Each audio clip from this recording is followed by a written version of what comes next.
Howdy, welcome to Bone Dead Tarot, or welcome back. What is cracking? What's poppin'? So, today we're getting into all about your next relationship, or it could be your current relationship if you're already in one and you just want a fun little reading about that. But I'm going to be like approaching the reading as if, you know, you're not in one, so you can just pretend like it's before your relationship and you can be all giggly like, who is it? And then it's your partner. Yeah. So I'll do a little breakdown. This is what my to-do list yesterday. So we're gonna do a little energy check, of course, to make sure that, you know, you pick the right reading, that reading is for you.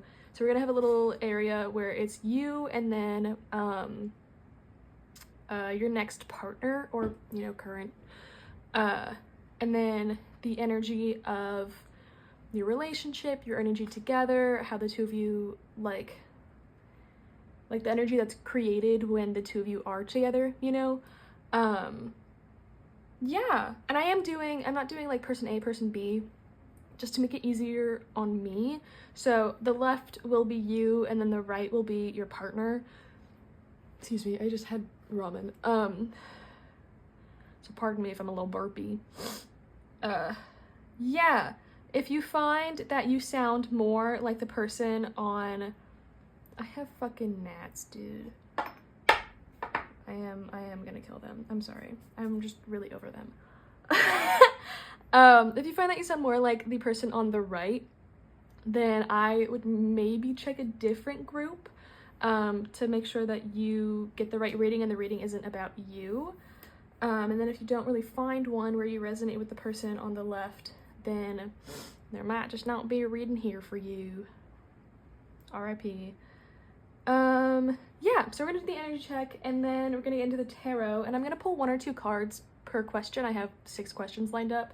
I want to see how the two of you are going to meet, their first impression of you, and then I also want to see your first impression of them, what your friends and family's opinions will be of your future partner, and then your spirit guide's opinions on your future partner as well. And then the last question for tarot is going to be how/when the two of you are going to come together. And then we're going to close out with some advice for your journey to them. So yeah, that's the fun little setup I've got going for your reading today. Is there anything else I have to talk about? Yeah, I have a Kickstarter going for an oracle deck that I have created. This is the tarot deck I made, so if you like this style of art and like fun skeletons kind of stuff, I have an oracle deck called the Childlike Wonders Oracle that's all about the tagline I've got going for it so far is connecting the little you back to the big you. So the deck is all about like childhood and childhood themes and how that can connect back to where you are now and give you more insight into who you are now and how you became that person, perhaps. Yeah, it's fun, it's cute. I'll leave a link in the description if you want to check it out and become a backer. I would love and appreciate that. That'd be super cool.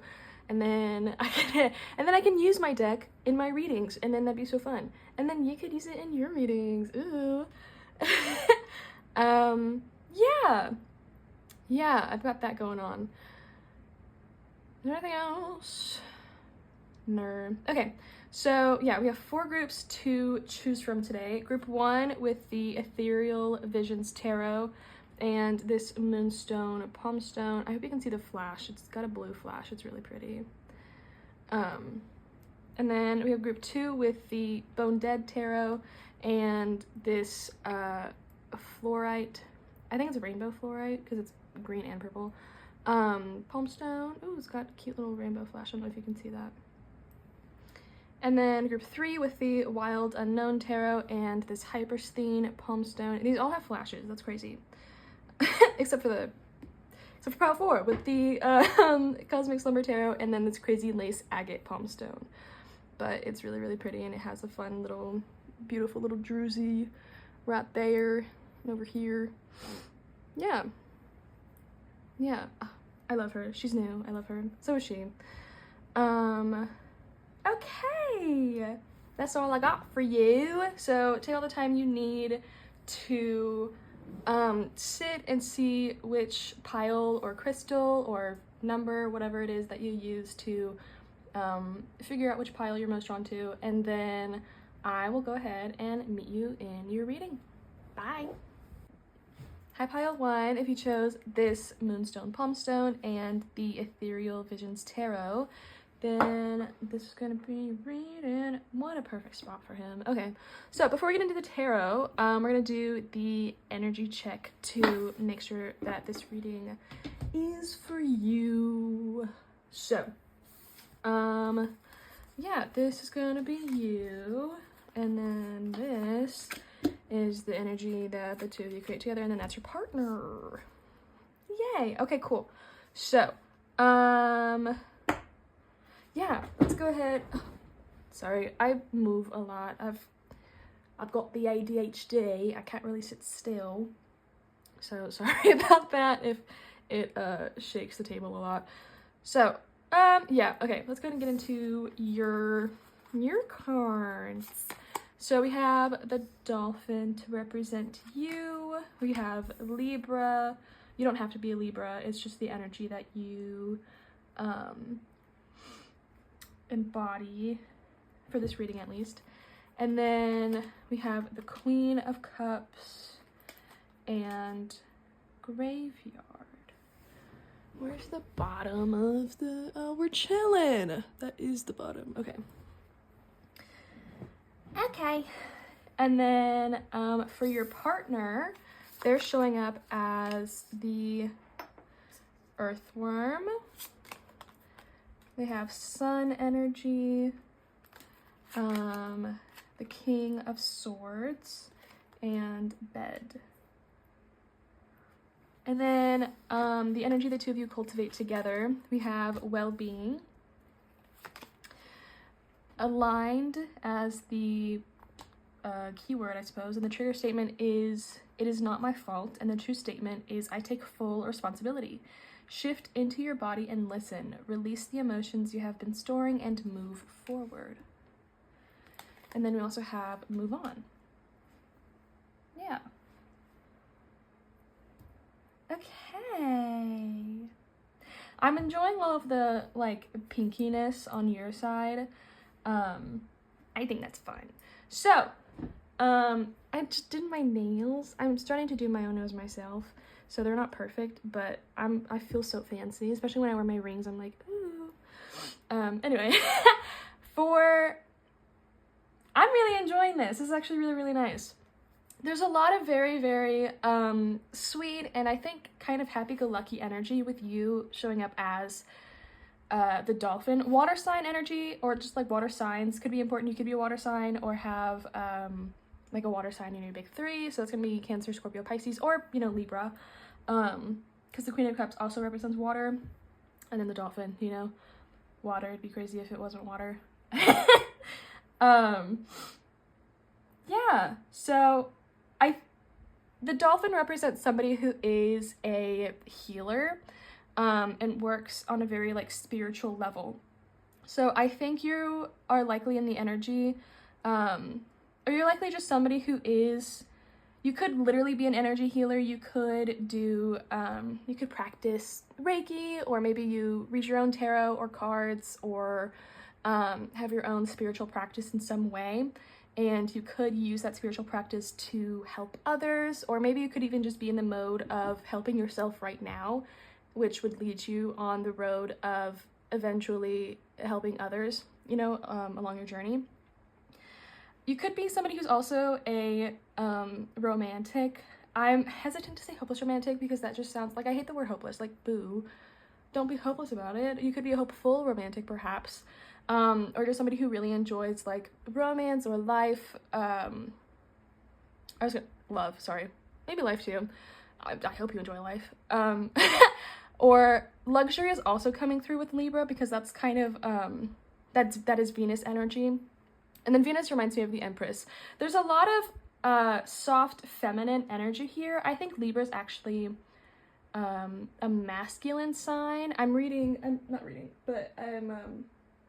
working on my astrology knowledge. I'm doing the guided astrology workbook by, oh, what's her name?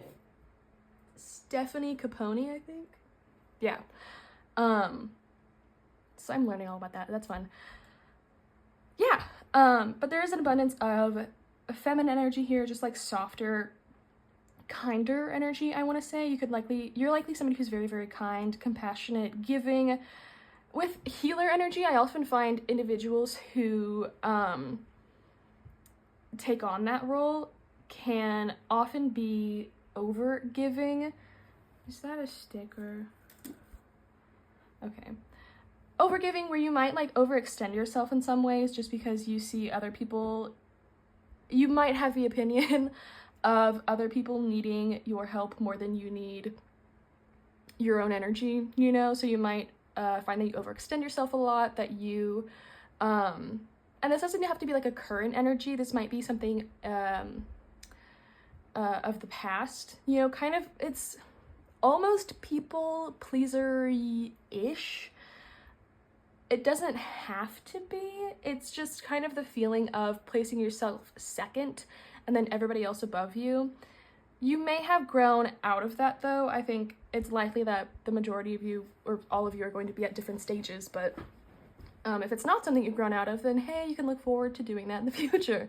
I also want to say, I'm thinking of, Graveyard is making me think of the song, oh god. Oh my god, it's a Hosier song. It's like Angel of, I want like the codeine scene in the Small Death. Angel of the Small Death, I don't know. Anyway, so that song could be significant, or Hosier could be, yeah. Your Graveyard also gives Scorpio energy, so that's more water sign vibes. There could be a lot of shifts that occur in your life on like a regular basis, where you could just experience a lot of like spiritual growth frequently, which might also be a little exhausting at times, because it just can be, you know. It's big, it's a lot of big energetic movement. It's hefty, you know, which might also contribute to feeling a little low energy, I think. Like I feel like you have an abundance of energy, but I don't think you place it towards yourself. I kind of think you might place it like like everywhere but, I think.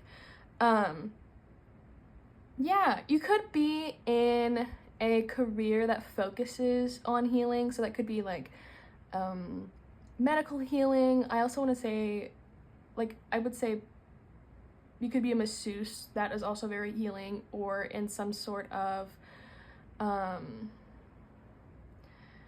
god, an esthetician, that's the word. Or I would even say like interior design, because I personally think that like interior design can be very healing, or also just in a very creative field, because the Queen of Cups is very creative.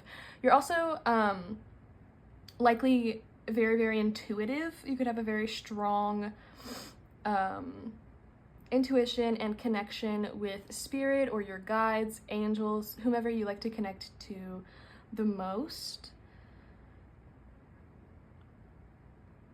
Libra also talks about balance a lot, and so there's this kind of like conflict avoidance energy with Libra, I find, just because Libra likes to see both sides of the situation, and then when they do that, they often can't like, I have a Libra moon, so I can speak on this.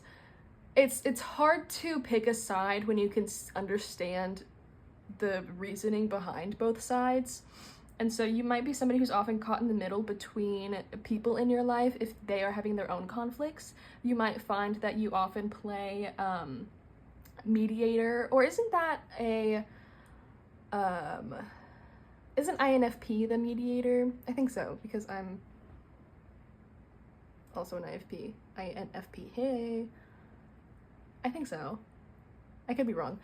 Anyway, yeah, you could find yourself caught between, like, conflict between friends or family, and find that you are either, it might not be that you are fixing the problem for them, but you might just be an ear to both sides of the problem, and the solution might be really apparent to you, and you might give the solution to both parties, but you know, maybe they're just really stubborn and don't want to listen, or you know, whatever they have going on in their own personal life. Yeah. You could also have, like, graveyard is also making me think of clairvoyance specifically. You might have grown up and kind of like, this might not apply to all of you, but you might have heard like voices or like seen things from the other side, and it might have freaked you out a bit, but I think likely as you grew older,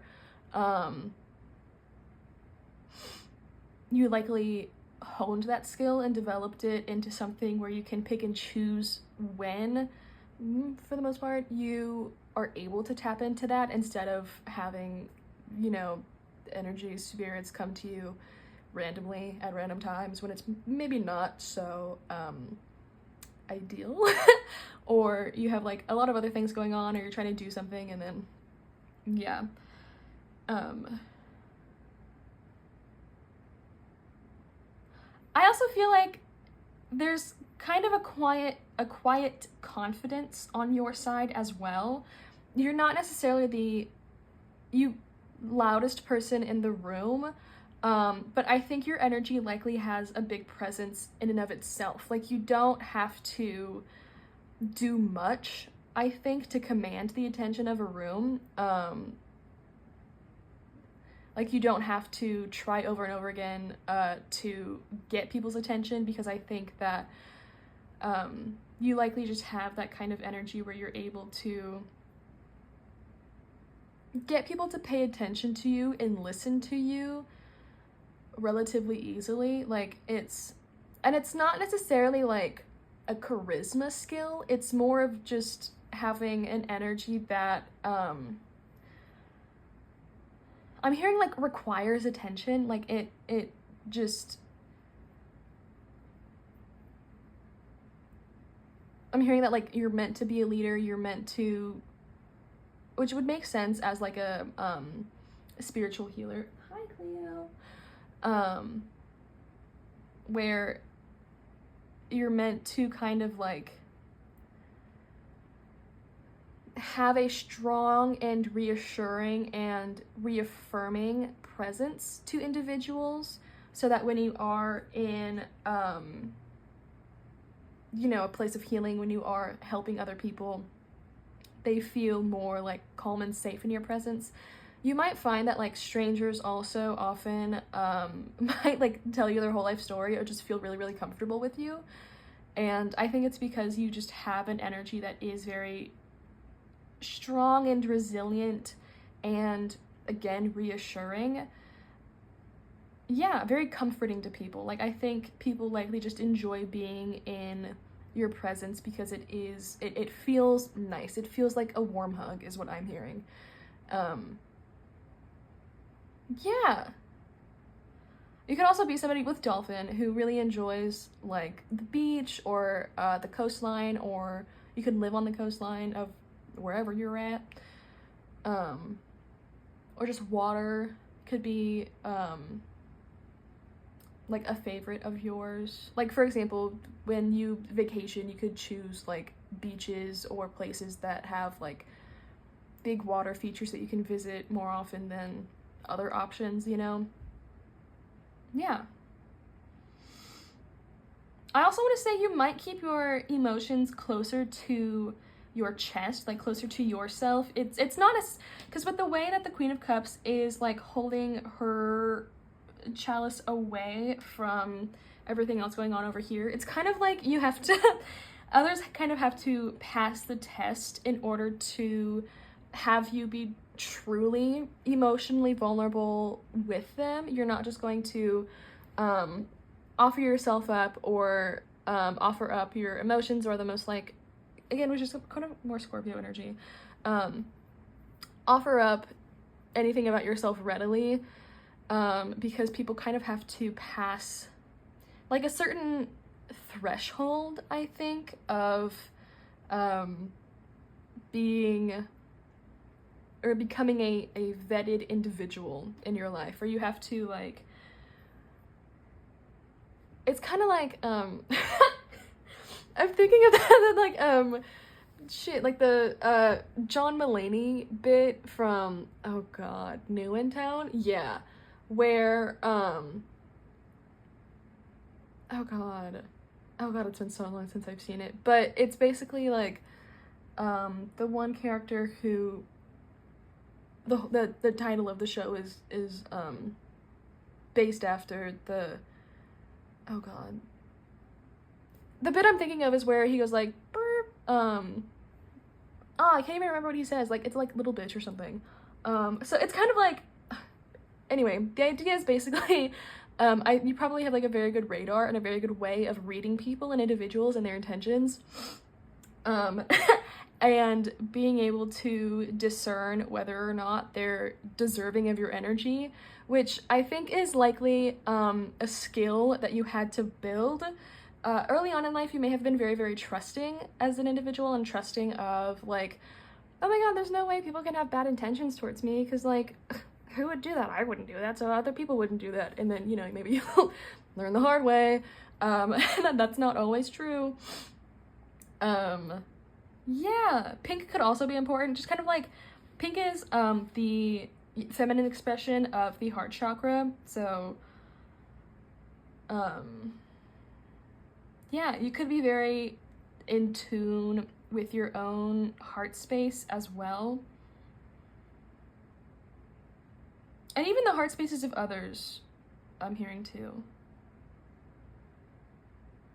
You might feel, with graveyard, that makes me think of like being alone, kind of. And so you might find that you enjoy your company more than others, and that's not necessarily in a way where it's like oh, I don't talk, you're not like pretentious. That's not like in a pretentious way. It's in a way where because you are so giving, it's likely that you just have to take a lot of time to yourself to recoup and regenerate that energy. And due to that fact, you've likely grown to enjoy your own company and enjoy kind of like being by yourself and understanding the joy and comfort that can come from building a close relationship with yourself rather than depending on other people to provide that for you. Yeah, okay, cool. That's your energy. And now we're gonna go over your person. Your next partner. So we have the Earthworm, the Sun, King of Swords, and Bed, which is all, in my opinion, very, very different energies. Hi, Cleo. With Earthworm, that could be, you know, Earth energy. The Sun is Leo. King of Swords, that's gonna be air. Okay, cool. Sorry, sometimes Cleo likes to sit in my lap. Are you gonna do it or not? Yeah. Hi. So I feel like your next partner is likely incredibly multidimensional. I do think they are somebody who's very, very confident and very sharp-witted. Cunning is a word that's coming to mind, but also intelligent, smart with it. funny, likely somebody who's an avid learner. And I think they don't mind being in the spotlight, but with the combination of like bed and earthworm energy, it's not for the sake of being in the spotlight. Like Leo energy can often be associated with, I think, but it's more for the sake of, I think, being an example to people, because I think they are somebody who doesn't mind being a novice, doesn't mind being a learner. Very creative individual, somebody who's really tapped into their own creative energy and potential. I think this is somebody who sees potential in themselves, everyone, everything. They know that everybody has a role in life, everybody has a place in life. It's just a matter of finding it and finding their flow, finding what works best, you know? They might be somebody who really enjoys Tetris is coming through, or like organization, or cleanliness even. Yeah. They might have a job, I think, that puts them in the spotlight a bit. Not too much, but just with the King of Swords. Like, they might be also a leader, or also have a position of just prominence in their career. But they don't let that get to their head. They're somebody who, like they could be the boss, but they'll still talk to, like, the lowest of the low, in terms of, like, rank in the office. I don't know how that works. Because, like, I think they see that everybody has value, everybody has new ideas, everybody has different ideas, everybody's mind works differently, but also towards the same goals, like in a very broad sense. They could be somebody who, I want to say they're active, but they might be a little lethargic with bed here, which is kind of like contradictory, but it's what's coming through. Like, I think they do keep up with themselves. I think they care about their health and the health of their body, and also that of those around them. But with bed, I think that simultaneously they make sure they get enough rest. They make sure that the people around them get enough rest as well. I think they're very concerned with their loved ones, and very concerned with making sure that they lead a healthy, positive life, and that they're taking care of themselves, because I think they recognize that people can get really wrapped up in their own day-to-day and just, you know, like, might become absent-minded and forget about that stuff, and so they're happy to kindly poke and prod them to remind them about that. Like, did you eat today? What did you eat? Have a salad. Get your grains in, get your fiber, get your protein, your carbs in, get your energy. Yeah, they just want people, they just really, really care about people, I think. I think they have a very, very big heart. And they really, really care about people, and they want people to care about themselves in the way that they care about them, you know?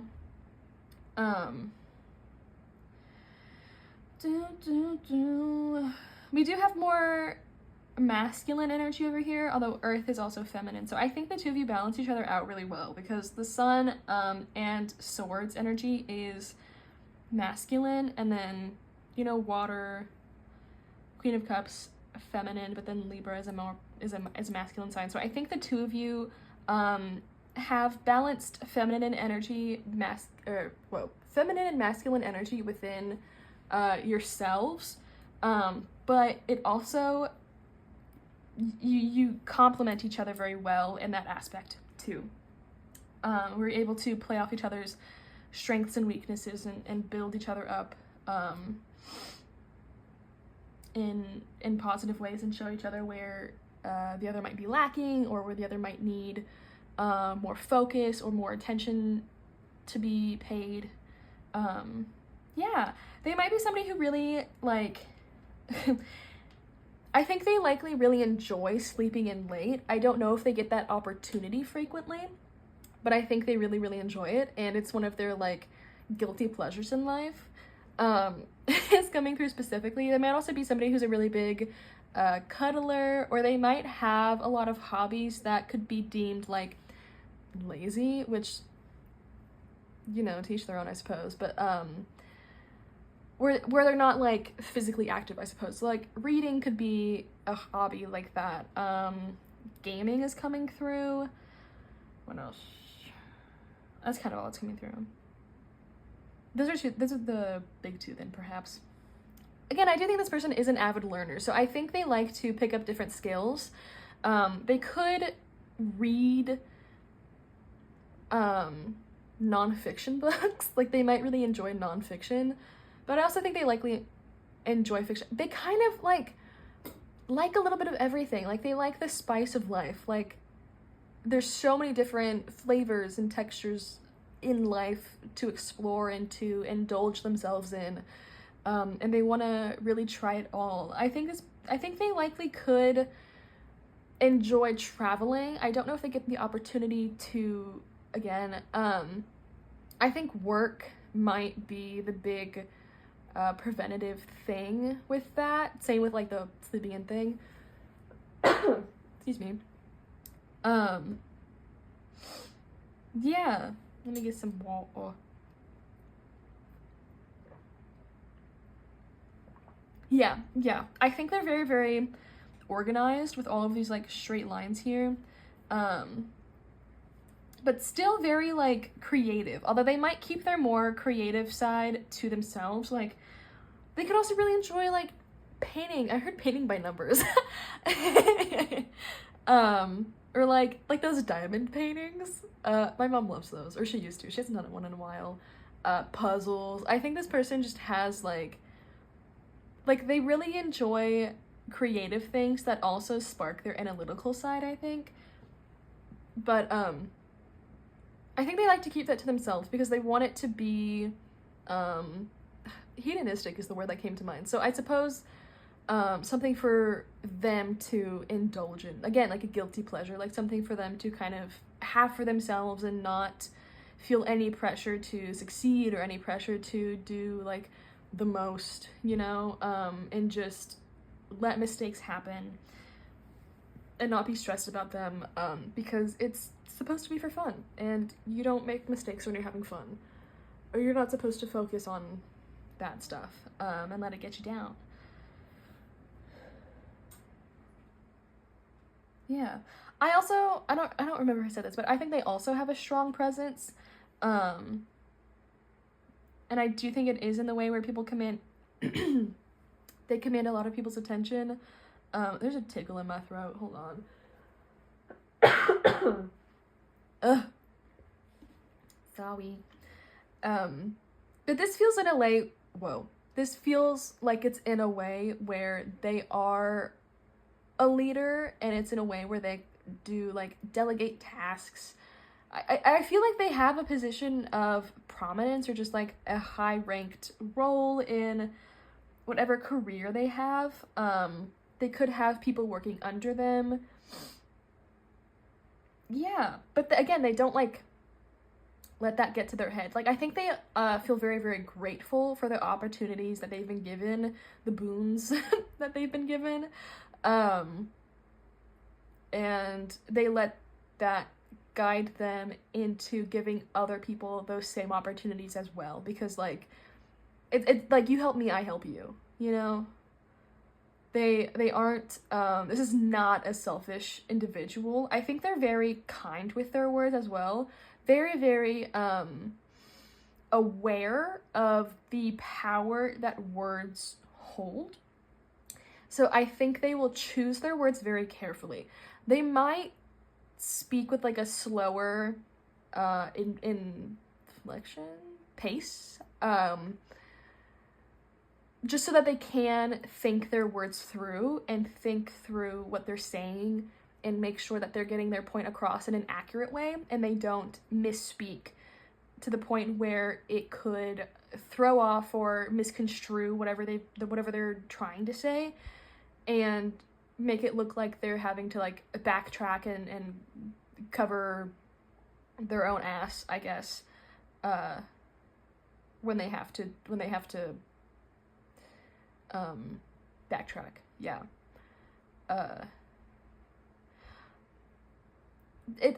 There's also something about like picking the right words so that people don't overthink what they're saying. This is likely a very clear and honest and straightforward communicator. Like whatever you ask them, they will answer honestly and truthfully and in the most detail that they can provide, so that they don't leave any gray areas, they don't leave anything to be misinterpreted, misconstrued, or leave you to be confused in any way about what they were saying. They may have been like in a relationship in the past, and it doesn't even necessarily have to be romantic. It might have been like just a theme that they experienced previously in their life where they would talk and then people would misinterpret what they say or misconstrue it, or purposefully even like twist their words to maybe make this person into like the antagonist in whatever story the other person was trying to weave. And so I think that your partner has learned how to avoid that by being overly communicative, I think, which isn't necessarily like a bad thing. I just think that they might end up talking themselves in circles in order to not be misinterpreted. Yeah. Yeah.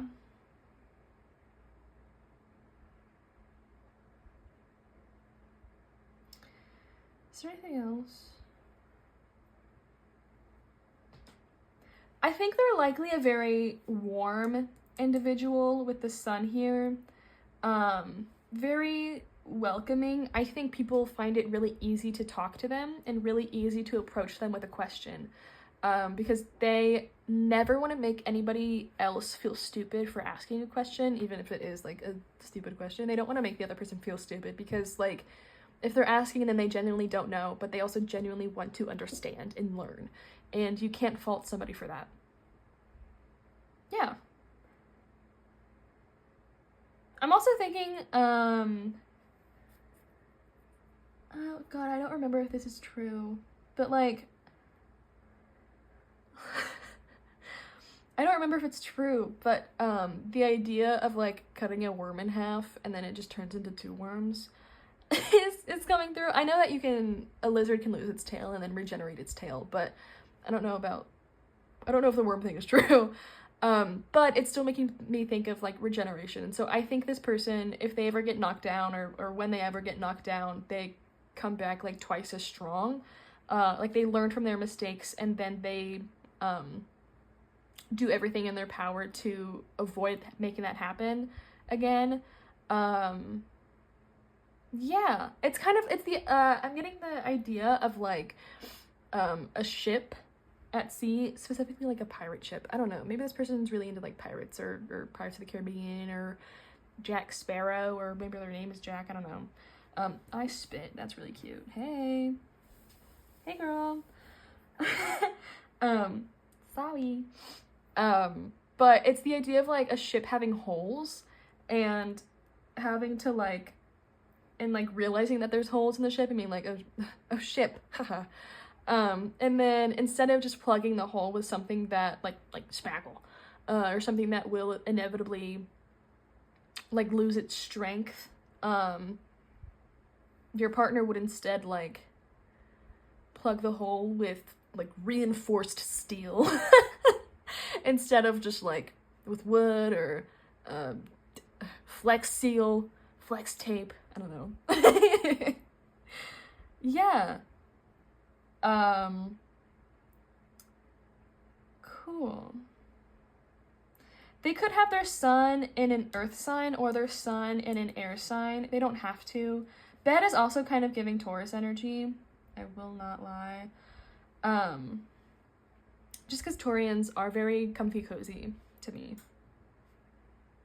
All about, like, because Taurus is also Venus energy, so you both kind of have Venus energy going on.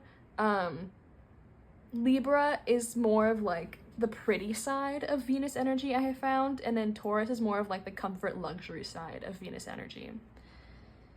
In my personal opinion.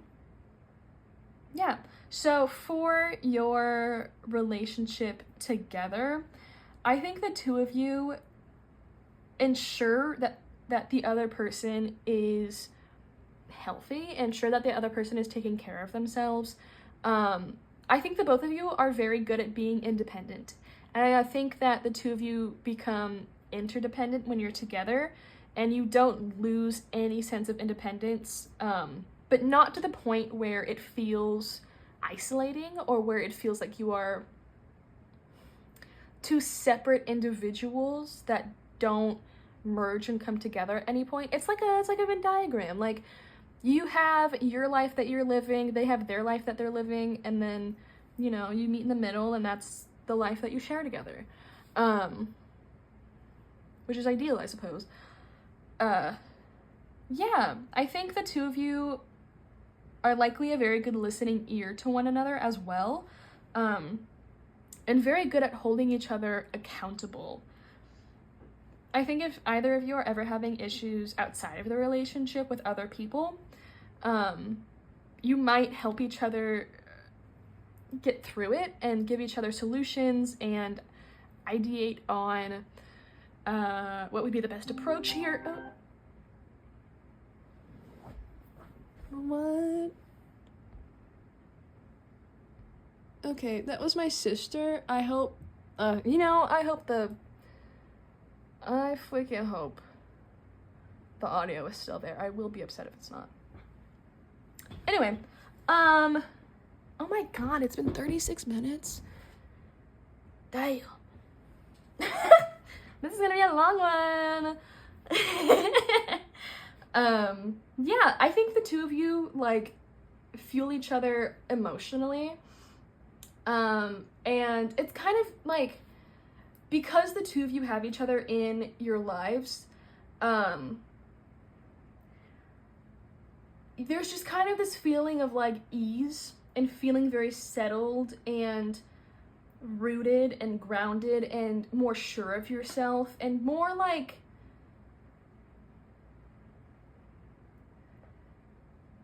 you trust this person, you trust the foundation of your relationship, you trust that it's going to lead you wherever you want to go, wherever it's meant to go, and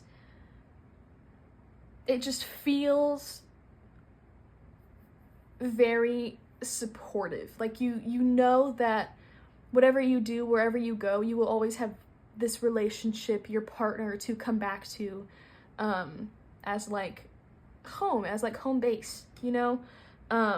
Whatever you do, whatever's going wrong, whatever feels messy in your life outside of the relationship, you know that the relationship will make you feel safe and secure and capable of taking on and tackling whatever is thrown your way as a result of its strength and its positivity. This might be a slow burn just because of the, like, strength of the foundation that I feel exists between the two of you, or will exist.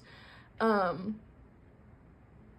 I feel like the earthworm person is also somebody who likes to take things slow, just to, and you know, you have your vetting process, and so I think they do too, and I think that's kind of what the two of you are going to experience with one another, is kind of just ensuring that, you know, the both of you have good intentions towards each other, you both have the same desires, the same interests, the same wants, and that the both of you want to lead this connection into a really, really positive space. Yeah. Is there anything else?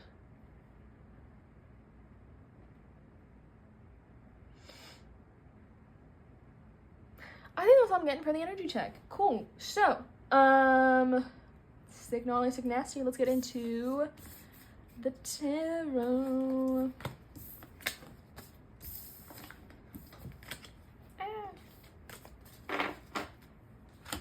Okay.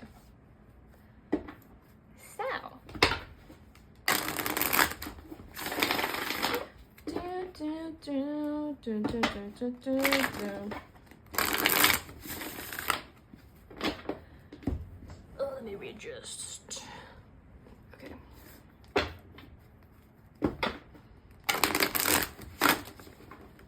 Yeah, that's how you shuffle.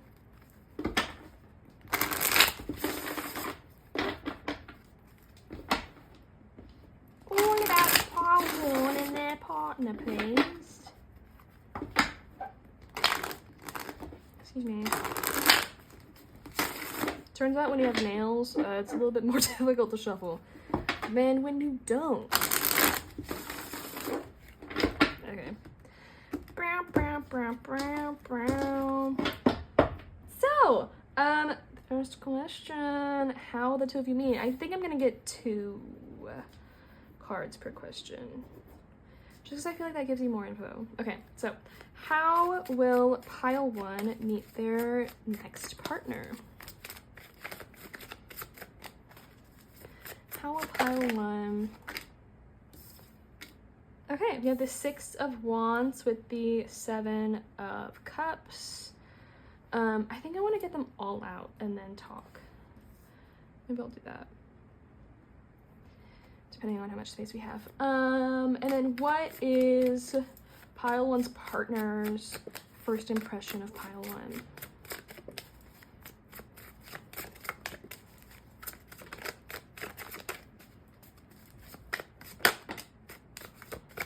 We have the Knight of Wands. Actually, I feel really satisfied with just that single card. And then what's pile 1's first impression of their partner?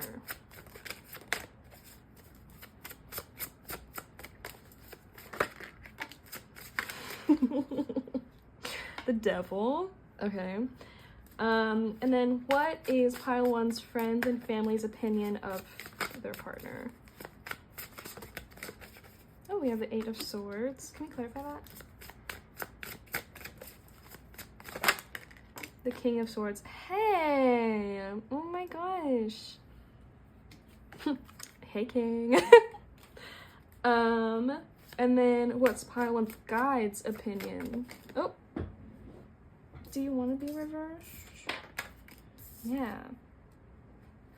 Can I do one more? Can we clarify the 10 of Pentacles in reverse, please? Pile 1's guide's opinions of... We have the 4 of Pentacles. Okay. And then how/when will pile 1 come together with their partner?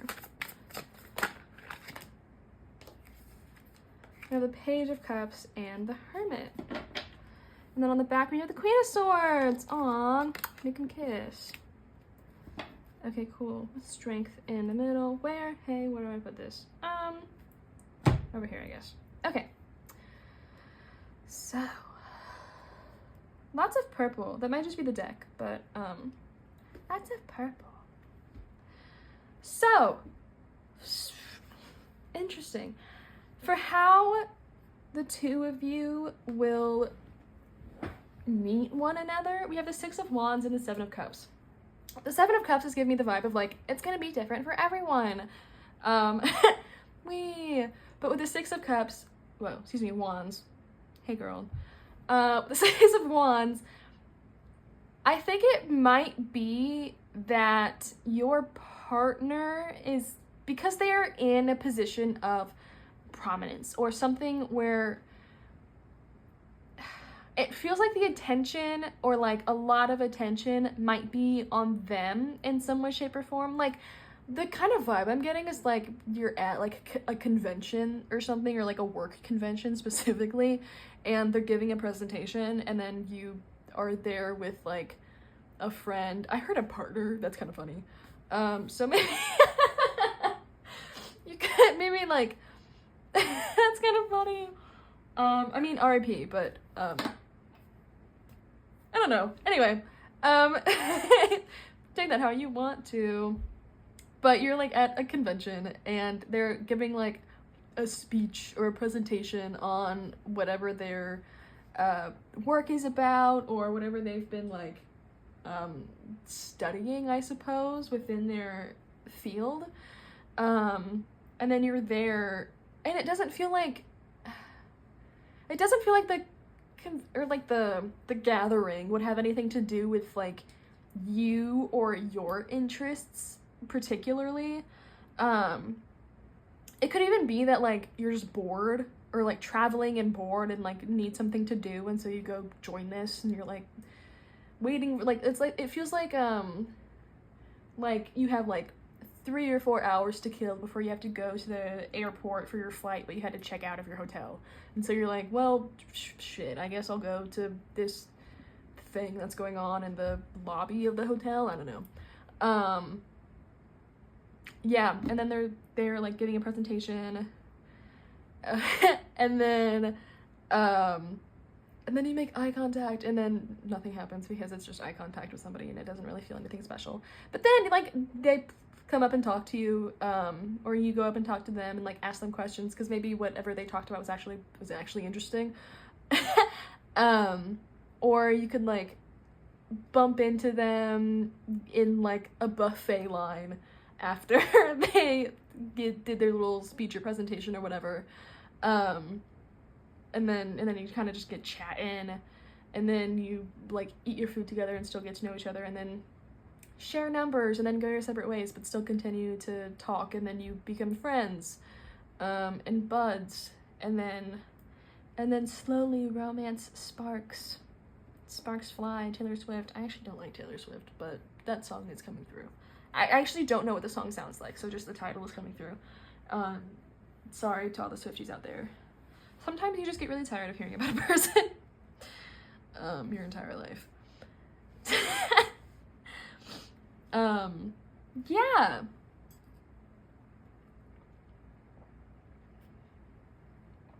That's so funny. With this guy here, hey, who knows what the hell that is, looks just really vicious. And so, it would make sense, like, if you did have somebody with you, maybe, who was very protective over you and was like, can I fucking help you to this partner, you know? Yeah. That's kind of the scenario I'm getting. There could be, like, obviously that's really specific and, not going to be, like, exact for all of you, but, kind of like the general vibe, I think, where it's just kind of like they're doing something that's garnering a lot of attention, and then it feels like you're in the crowd. Oh my god, obviously this means you're at a One Direction concert and you wore the right outfit, and then they notice you and bring you backstage. I'll see like TikToks of girls who were like, who show like a picture of them attending a One Direction concert, and they're like 11 or 12, and they're like, this is what I wore to the One Direction concert, fully believing that they would look at me and then like know that they had to date me and they had to have me, and they'd bring me backstage, and then magic would ensue. So relatable, so true.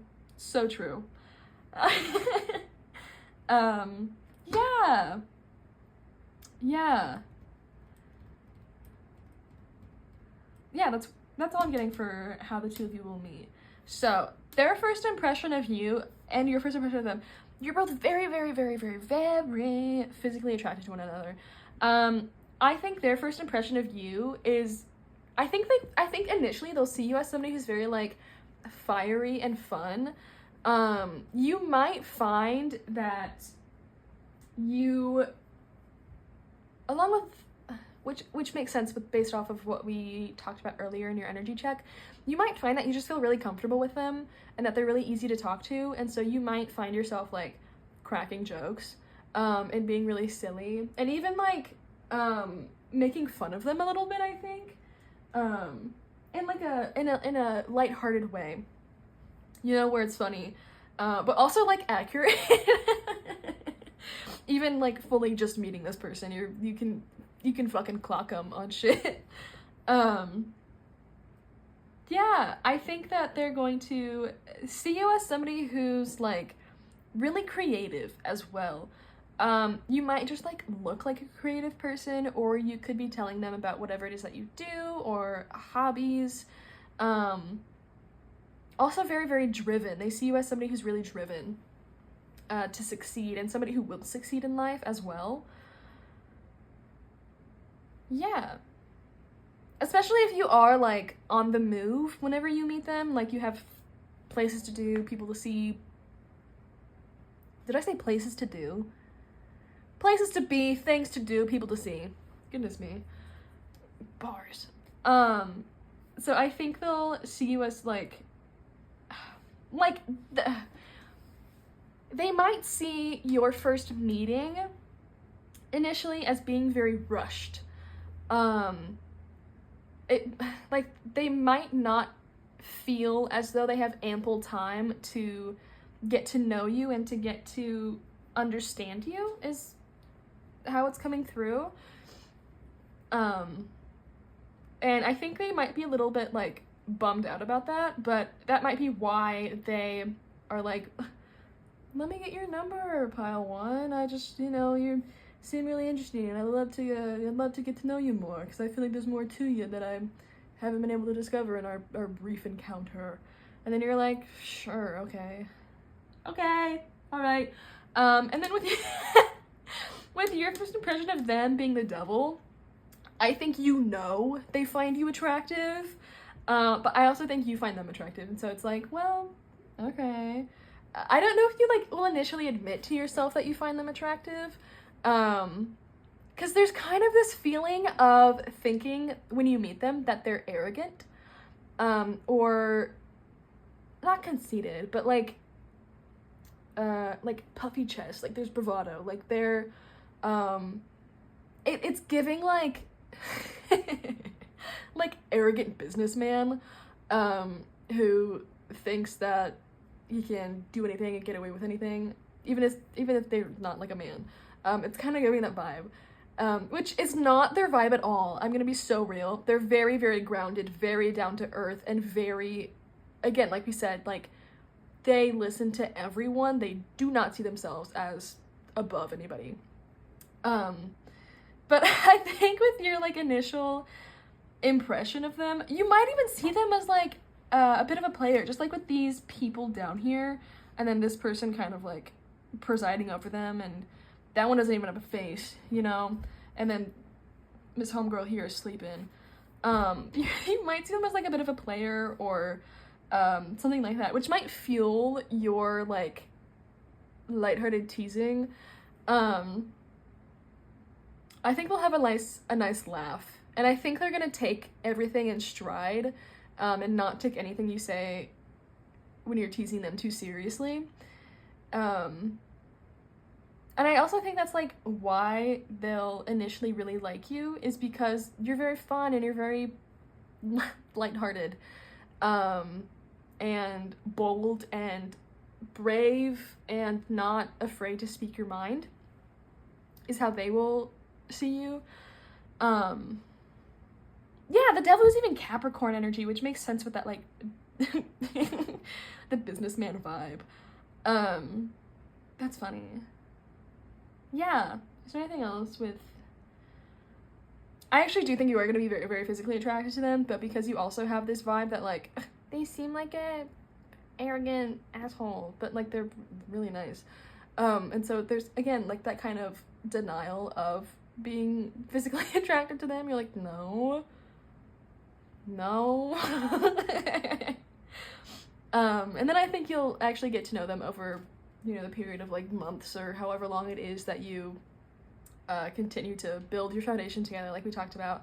And then I think you'll eventually come to realize that whoever they are is the opposite of your first impression of them. Yeah. And then meanwhile, their first impression of you would just like blossom and deepen and grow from what they found initially. Yeah. With your friends and family, I think with the Eight of Swords, they might also initially get this impression, or get the impression that like they are very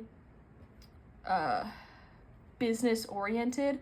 I think they might, when they first meet your friends and family, I think they might be nervous, just because they want to make like a good impression, you know, and they want everybody to like them and to make sure that everybody thinks that your partner is a good fit for you.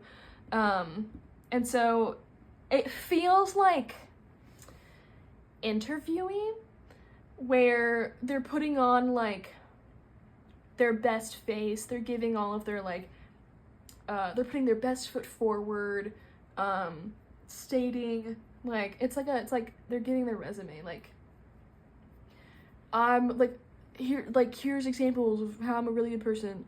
Here's examples of how I'm treating pile one real good.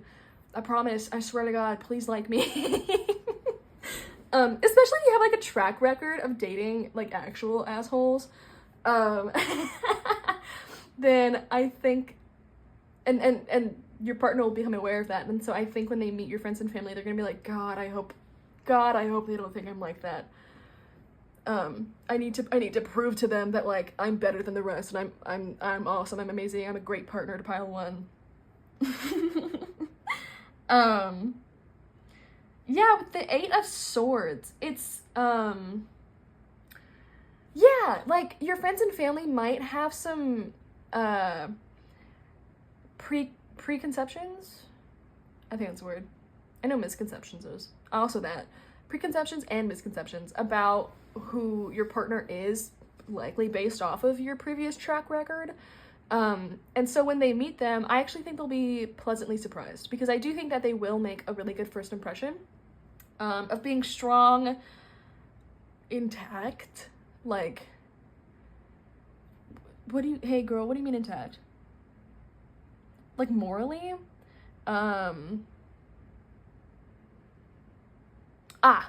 Like it's really easy to see that this person has really good intentions, period.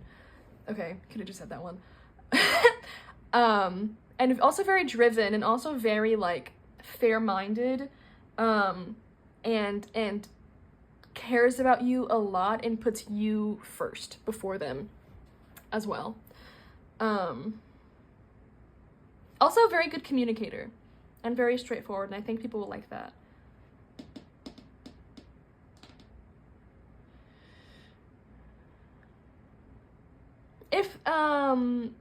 If your partner's capable of having facial hair, they might, just because this King of Swords has facial hair. Our Devil here has a beard, and so does this Hermit. Yeah. Does anybody here? That old man has one. Yeah. Anyway. And then your guide's opinion of them is that they're a keeper, that they are very family oriented, but they're family oriented in the way where it's like you are their family. I don't know what their connection with their like family is, you know, the family that they're born into or adopted into or whatever, raised with is. I don't know much about that one, but I know that they're going to place you first and put all of your needs, wants, and desires above theirs, which I think is going to really balance out, you know, how you do that for everyone else. And so I think that is something that your guides are really going to like. I also think they'll like that this person is really, really stable. I'm also hearing like, that's funny. I'm also hearing like, we wouldn't have put this person in front of you if we didn't like them. It's kind of like this person is a candidate from your guides. That's funny. That's funny. Anyway, with the Ten of Pentacles in reverse, it feels more of like it still feels like the normal Ten of Pentacles, but instead of it being like expansive outward, it's expansive inward. So this person is going to be very focused on, again, building a family with you, building that foundation with you, building your connection together. They're yes, going to be concerned with like the outer world, I suppose, like their job, bills, friends, external family, and everything like that. But all of that is going to come second to you. And so I think being prioritized in that way could be new to some of you. And so I think that, you know, your guides would know that and be aware of that. And therefore really, really like this person and really, really like how they treat you and make you feel. Especially if they make you feel secure. And solid, and like there are no worries in the relationship. Like you just feel so solid in the relationship. Especially if you haven't like experienced that in a relationship yet, then I think they're going to be really, really happy that you are finally experiencing that with this person. Yeah. And then how/when you'll come together. We have a Hermit here. So Virgo season could be important. It'd be funny if you met during like Capricorn season and it took all the way to Virgo season for the two of you to come together, which makes sense for that like slow burn kind of thing. I think that the two of you will, let me think on this, hold on. Oh, that's so interesting. Both of these individuals are like holding something out and offering something. Well, that's not necessarily an offer. It's more of just like to guide him, but that is.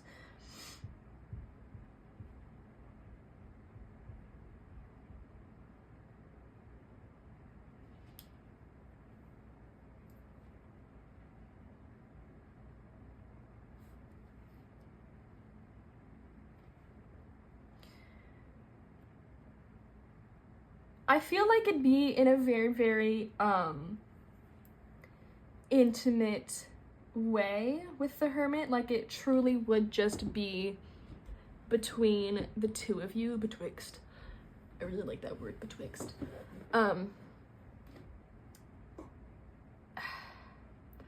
It's giving the feeling of kind of a surprise visit, I want to say. And then the two of you are able to just kind of spend time alone together.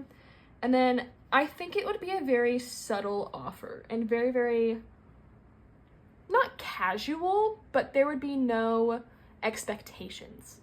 And I do think it will be made from your person of like, hey, so, you know, we've been friends or like talking for however long. I've actually grown to develop feelings for you, and I was just interested to see if that feeling was reciprocated or returned in any way. And then if so, if there was anything you'd like to do about that. It feels very like formal, but in a way where it's not formal in a detached way, but formal in a very respectable way, where they just respect you immensely. Am I still recording? Oh, thank God. Where they just, again, like have a lot of respect for you and appreciation for you, and reverence is also coming through. And so they do it in a way where from an outside perspective, it might look kind of detached, but it's only because they don't want you to feel any pressure or like a requirement, or even like it could ruin the friendship that the two of you did build together by by saying no.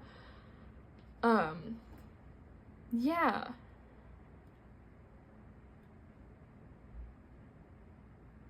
Yeah. I'm not getting much else other than that. I kind of,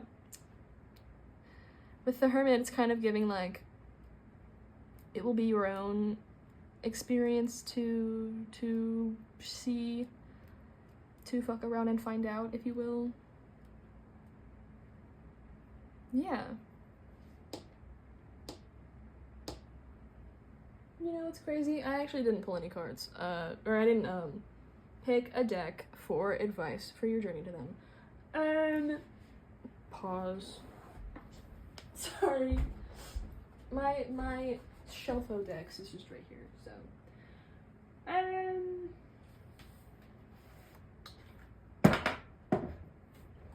You know what? I have some new decks, actually, that I want to use. They're both, Rebecca Campbell. I like her decks. She has the, like, Starseed Oracle, the Rose Oracle. Oh, where's your Light Oracle? I got these two recently. The Ancient Stones Oracle and the Healing Waters Oracle. Oh my god, I can open it. So, I'll pull one from each. What advice do we have? They're so pretty, look. What advice do we have for pile 1 for their journey to their next partner? Hey. The Wellspring. What are you thirsty for? Body care, take a breath. And then on the bottom we have Birth Mysteries. What are you being called to create?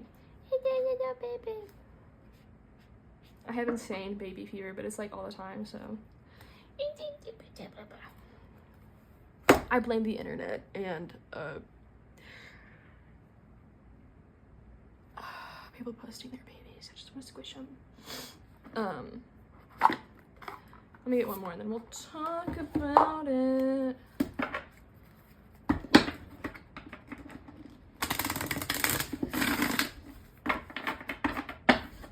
That's also pretty.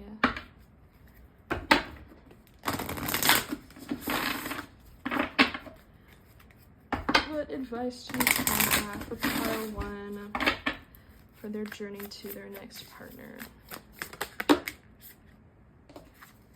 Okay. Oh. There's 3. Wow. Bottom of the deck is live the question. Curiosity, open your mind. Live into it. Ooh.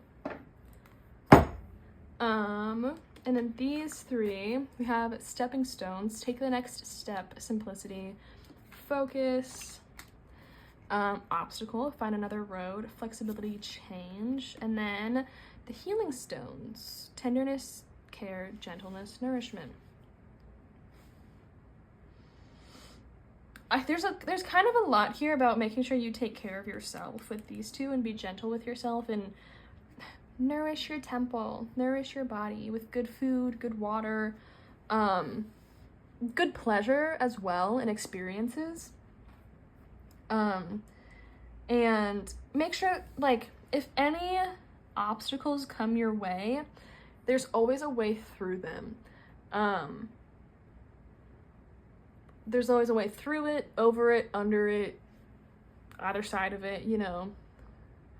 Like, there will always be a solution to whatever problem is presented to you, so don't feel the need to overly stress if a problem comes your way. If you encounter one, don't feel the need to worry too much about finding a solution, because it will come to you when it's meant to. Oh, there was another message. What was it? What was it?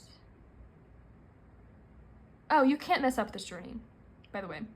Hey, you can't mess it up.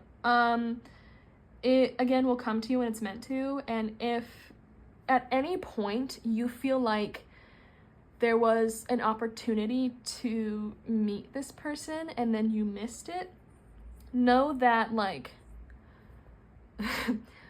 That's not true. That's not true, Ellen.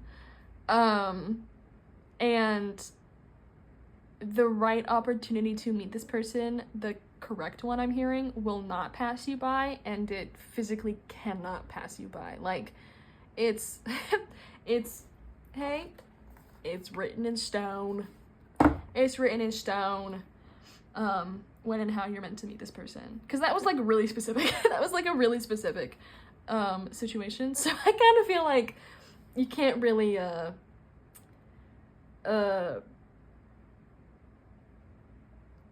miss it. Yeah. Okay, cool. Okay, pile 1, that's all I got for you. Thank you so much for joining me for your reading. I really appreciate it. I had a lot of fun. I hope it resonated. I hope you enjoyed. Feel free to like, comment, and subscribe if you enjoyed this reading. You can also turn on the little bell notification to be notified whenever I do post a reading, because I do not have a regular schedule. One day. Give me, when is May, August, September, October, November, December, damn, that's 10 months away. Give me 10 months. I graduate in May. And then I'll be on my own schedule. And I won't have classes anymore. Oh, God, I'm so excited. It's been a long while. Anyway, yeah, I'll have a schedule then. Yeah, feel free to check out the Kickstarter that I mentioned in the intro.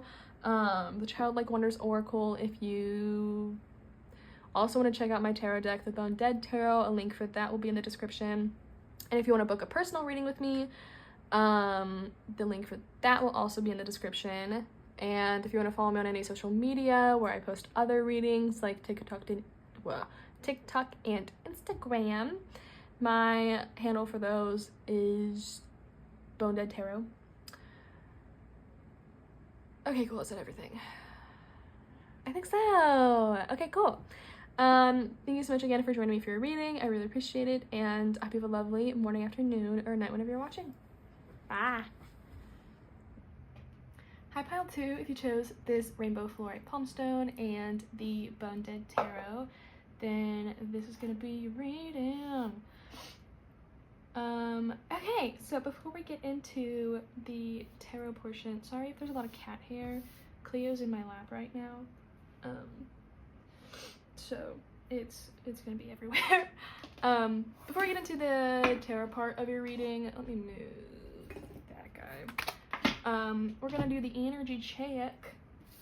So it's my intention that this side on the left is gonna be you, and then the side on the right is gonna be your partner, your future partner. And then in the middle, it's like your combined energies, or your, like the energy that's created when the two of you come together, you know? The energy of your connection, yeah. So, that's you. Just, okay. No. Okay. Okay, so for your cards, you have a couple extra, and yeah, so does your person. We have the Fish in reverse, so that can be water sign energy. We also have Leo. You don't have to be a Leo or a water sign for it to resonate. It's just vibes, dude. We also have the Five of Wands in reverse with the Magician. And we have Maze in reverse. And then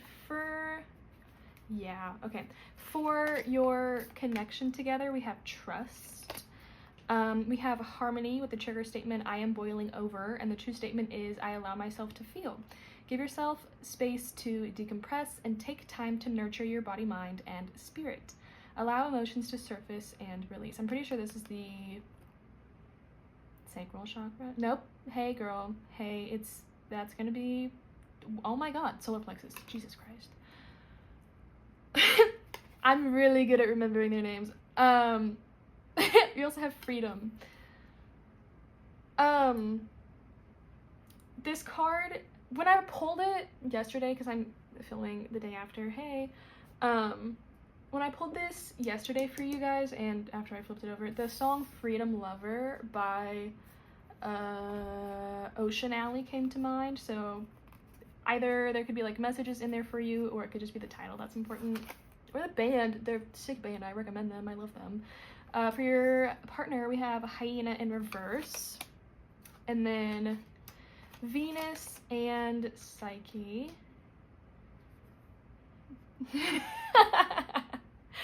I don't remember who. Bye, Cleo. I don't remember who's out. I think it actually might be Sweetie. Sweetie.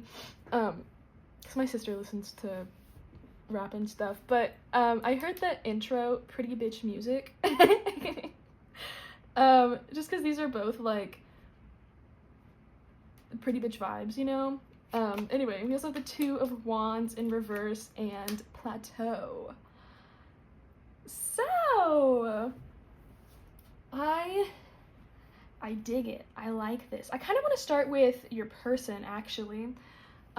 So, with Hyena in reverse, I even though it's reversed, I do think they are a very, very witty person, very funny.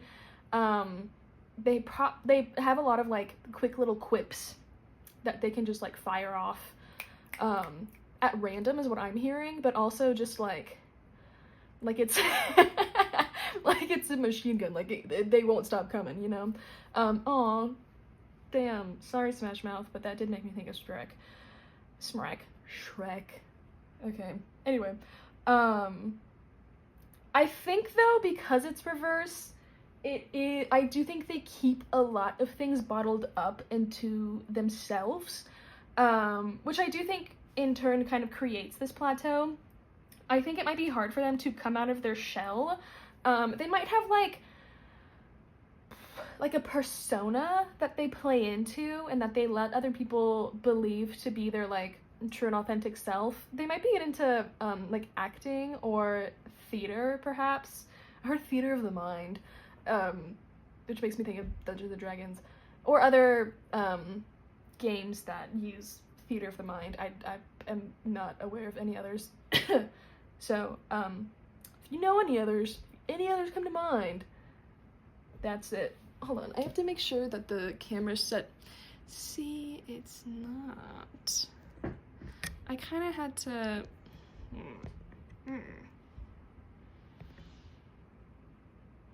That works. I kind of had to start the video without getting out of my chair because Cleo was in my lap. Anyway. Yeah, I think your partner, this is so interesting. Because I really enjoy how we have the half moon here, but we also have a sun here. Which makes me think that I think their like actual authentic self is pretty hidden, and it might be because they got a lot of like bad feedback or like negative feedback when they were growing up.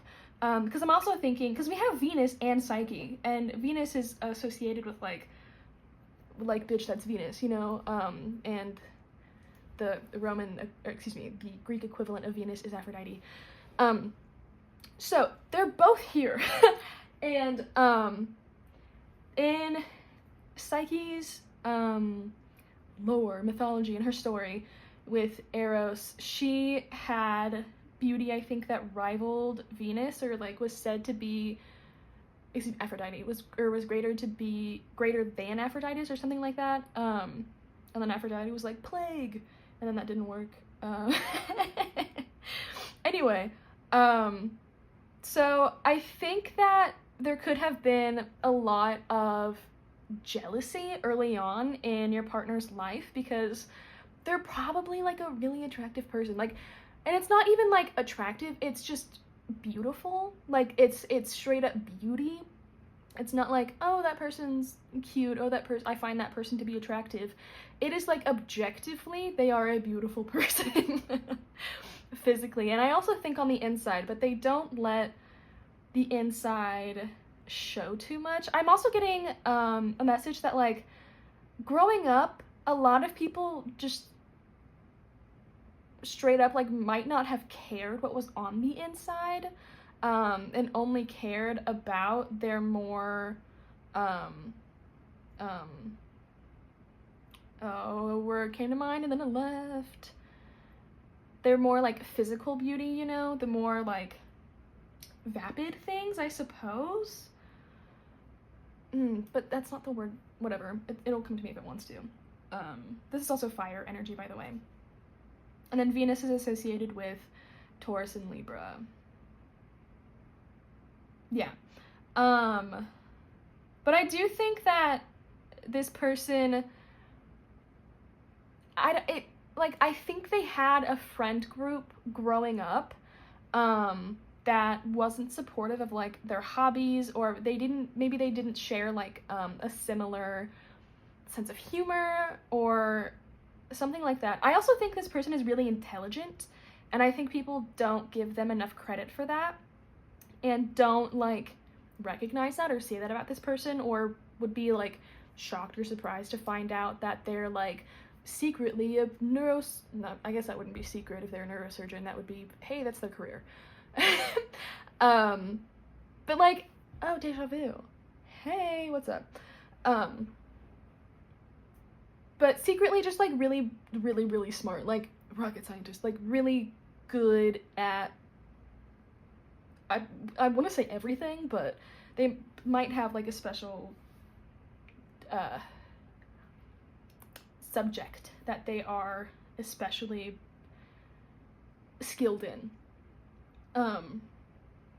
Yeah, so I think that they likely, have a hard time opening up to people and being super vulnerable, because it's almost like in their head it's not worth it.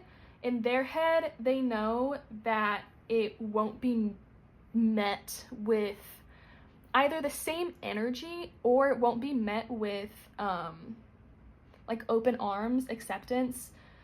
Like it won't be, like, a judgment-free zone.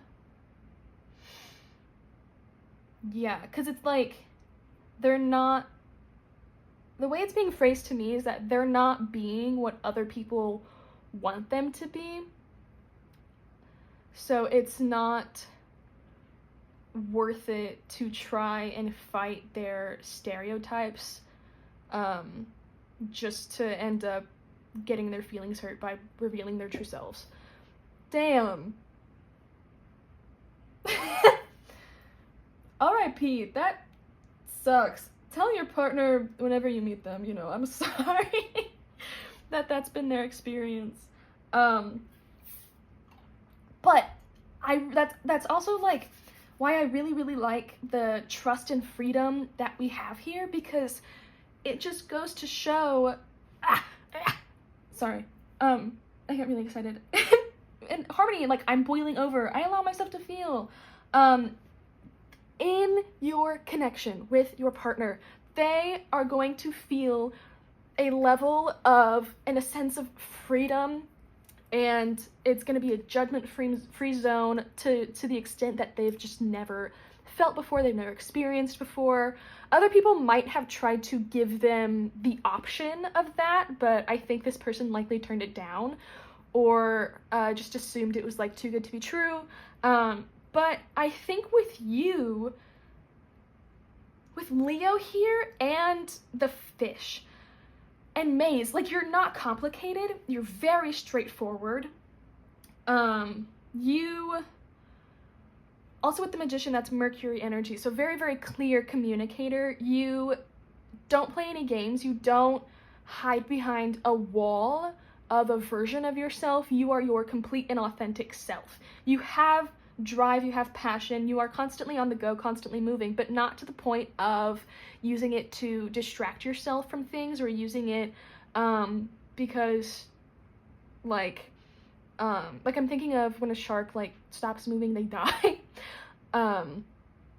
You're not going and going and going for the sake of, again, like, distracting yourself from things going on in your life, and you create a space of pure authenticity with, I think, just your friend group and with the people that you are most like intimate with. And that's not physically, it's more emotionally, like the people who you can be vulnerable with, the people who you can be, again, like your authentic self with, and you have a space, a clan, a collective, a group that is judgment free. And I'm also hearing the message, if you don't have that right now, if you aren't experiencing that right now, then you can take this as confirmation that that is to come, that will happen for you, that is on its way to you, and it will occur before you meet your partner, because I think seeing you interact with your friends and seeing you interact just with the people around you, you don't change group to group. You are still you. At the base, at your core, you are you, and you are unchanging. You don't change for anybody. You are rebellious in a way, I want to say, just in, it's like unchanging authenticity as an act of rebellion, which is really, really interesting. I really, really like that. Yeah, with the Five of Wands and the Magician. Ooh. Sorry, I get really excited. It's just so fun. Yeah, and so I think that they just like see you being you, like just you. And it gives them hope for like a better future, and that people like you do exist. It proves to them that people like you do exist. Because, you know, sometimes you like have an ideal partner in mind and you just keep coming across people that aren't that, and then you're like, damn, like, am I am I aiming too high? Are my expectations like unrealistic? Do I need to ground myself in reality and like lower my expectations? But then they come across you. Oh my god, and you're it all. You are it all. And so it gives them hope, like, oh, like I wasn't aiming too high. These people are real. It just took some time to find them. Like, I just had to take the time to find them, to come across them when the time was right, you know, when the universe wanted to orchestrate it. Yeah, especially with like the angel wings here. I'm just now noticing that, like, divine orchestration. What else? Meow, meow, meow. With the fish, you know, you can have like and the Magician, honestly, you can have like a really good intuition and a really good connection with the universe and work in tandem with the universe to really create the reality that you want, that you desire. And I'm also hearing, like, in the midst of you creating this reality, like truly like smack dab in the middle of it is how it's being phrased to me, is when this person comes along, and then they help you co-create with the universe, and you create like the life of your dreams, and it's really beautiful and lush and abundant. And I think this person, because we have Psyche and Venus here, I think that they will bring a lot of like beauty and sparkle into your life, like things. It's like turning the saturation up to 100. Like, things were not in black and white on your own. It was fully in color. There was already a lot of appreciation for what you have, for life, for what's around you. And then your partner comes along and you're like, oh shit, oh damn. There's even like more to be appreciative of. I mean, there's even more to like sit in reverence of. And it's just like the fact of having somebody that you can share that experience with, and they get it. They get it at the level that you do, and in the exact way that you do. And so getting to share that experience with them is kind of, it just like like makes life so much more worth living, is how it's being phrased. And it just like again, like saturation up to 100, it just becomes so much more beautiful. This is stunning. This is beautiful. I'm so excited for you. Yeah, and even like your partner might have been like, oh my god, my life is plateauing, oh my god, I feel like I'm not going anywhere, I feel stuck, I feel stagnant, and then boom, and then you come along, and then it's just like upward trajectory from there, and then there's no stopping that. What's the song that's like, Can't Stop Me Now? I have no idea, actually, I don't know. Yeah.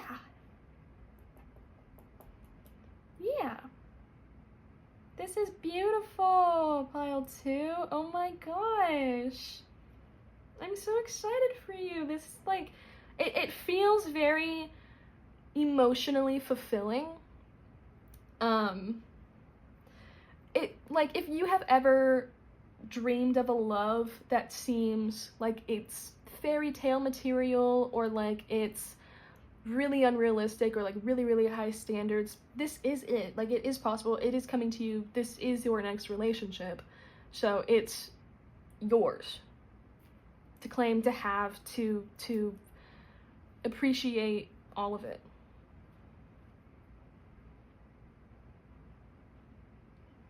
Yeah. I'm not like getting strict like masculine feminine energy. I think the both of you are very, very balanced in that sense. And the two of you are very, very like-minded individuals and just meet each other exactly where you're at. A meeting of the minds. Bra, bra, bra, bra, bra. Isn't that the... I could be super... No, I'm pretty sure. Take this as confirmation if you are a lesbian, but I'm pretty sure this is lesbian pride flag colors. I know orange and pink are there. Is it white, or is it... It might be white, actually. Or is it yellow? I don't know. I'm not a lesbian, so I don't know for sure, but their pride flag is so cute. It's so pretty.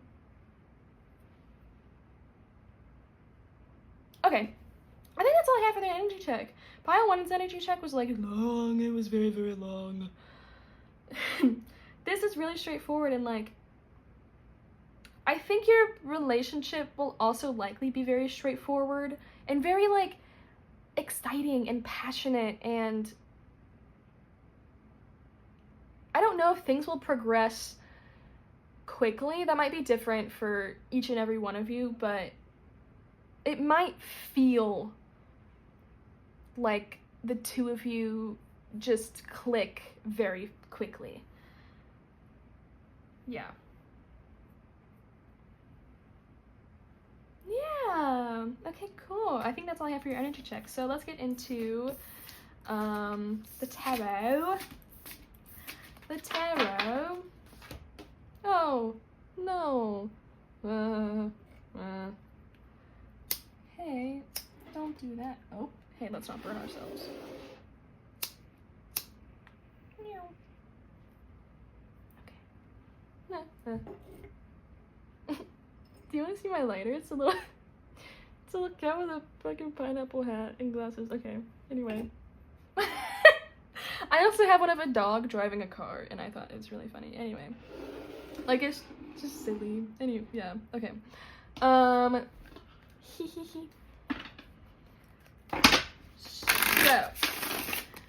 we've got 6 questions to ask. I'm gonna pull 1 or 2 cards per question, depending on the vibes.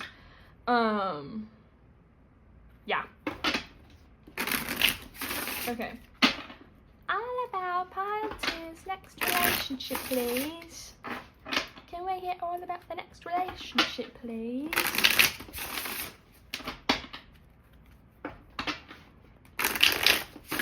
I want to hear about their relationship, please. I'll do one more.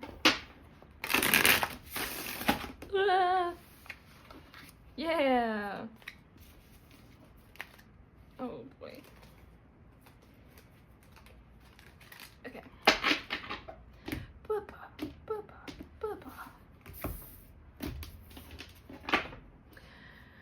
So, how will pile 2 meet their...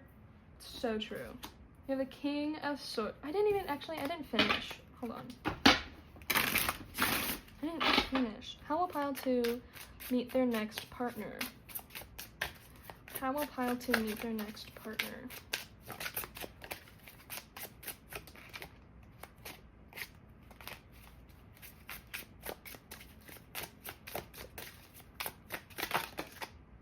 We have the 3 of Pentacles. I'm gonna get one more. Oh my gosh, the 10 of Cups. Shut up. What is pile 2's partner's first impression of pile 2? Pile 2's partners. We have 2. I'm gonna take that reverse. We have the moon. Yeah, bitch, that makes sense. The moon in reverse with the 8 of Cups upright. And then what is pile 2's first impression of their partner? This is just a Tuesday day. Yeah, I'm gonna do this actually. To save space. We have the 4 of Pentacles. Pause. Wait, how am I doing? I want to do that. Wait, but just show the titles. Okay, the 4 of Pentacles with the 3 of Cups. And then pile 2's family and friends' opinions of their partner. What will... It's a Tuesday day, my goodness. We have the 7 of Wands with the Queen of Cups. And you know what's so crazy? Hey, who's that? That's Venus right there. That's Venus right there in her shell. That's so funny. And then what is pile 2's guide's opinions of their partner? Do we just want 1 or 2? I have to do 2 because otherwise it's not gonna, like, it's a Tuesday day where it's the Fool. Fool and the 7 of Pentacles. And then, how/when will they come together with their partner? How/when will they get into a relationship? A hashtag official relationship.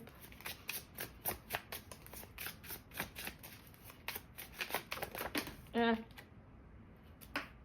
2 of Cups in reverse, and then the Knight of Swords. Ah, we have Justice on the bottom. Bah. Okay. Okay. So, as for how the 2 of you will meet, with the 10 of Cups, it's giving very, like, serendipitous vibes. And with the 3 of Pentacles, I think you'll likely meet through a mutual friend, a mutual coworker. It doesn't necessarily feel like, for example, if it is like the coworker situation, like you start at a new place and this person is your coworker. It's not giving those vibes. It's giving, let's go out to drinks with our coworker because darn, it was a long day. Sure, you can invite your friend. Whatever. I don't give a fuck. I just need to fucking get out of this building. And then they come along and you meet them there, and then sparks fly from there. Yeah, like that's really straightforward. It's really giving like mutual friend vibes. 10 of Cups also represents family, so it could be, if you are like out friends with a family member, like a cousin, if you can be friends with your sibling, like I'm friends with my sister, then it could also be through them. Yeah, that's so straightforward. Okay, cool. And then their first impression of you. I like how we have the moon, and we also have the moon. The moon in reverse is lovely. Like, no secrets. You could be when... Oh, sorry, I'm hungry. That was a hunger burp. When you first meet your partner, I think they're going to see that you are just an open book. Whatever question they ask you, you're going to answer honestly. And if it's a question you don't want to answer, then you just say, I actually don't want to answer that one right now. Sorry. That's personal, and I just met you. But, like, everything else, and I feel like that would have to be, like, something, like, real deep, real, like, dramatic, I think. Just something you wouldn't tell a stranger, you know? But I think they're just, yeah, gonna see that you are really authentic, and if something doesn't suit you, then you, like, are gone. It's giving, if the food doesn't come out right, then you are gonna send it back until it is right. Which might not be like a literal example, but you're not going to accept less than what you deserve, and you're not going to compromise for the sake of compromise, and for the sake of, like, being non-confrontational. Like, you, with Leo energy, previously in your energy check, Leos are not non-confrontational. They're a fire sign. They're gonna have some pep in their step, and they're gonna feel like they have a right to being right. And they're also gonna fight for that right to party. I think that's the Beastie Boys. Anyway, yeah, that's also really straightforward. Like, they're just gonna see you for who they are and see that, like, you're just really cool, and you're really you, and you're really authentic. And also, because we have the moon and this is also nighttime, you might meet them at nighttime. Yeah, that's also nighttime. And then this is, it can be dawn, it can be dusk, whatever you want it to be. Yeah, and then your first impression of them might be that they're a little withheld. They're very, very friendly, very fun, very chatty, easy to open up to, but they're not necessarily going to reciprocate that energy right away. For some reason, the movie V for Vendetta is coming to mind. I think Natalie Portman's in that. So maybe the name Natalie's in that, or just the movie could be significant. Or maybe somebody's name starts with a V. Violet. I used to really wish my name was Violet when I was younger, and I would be mad that my name was Beth and not Violet. Anyway, yeah.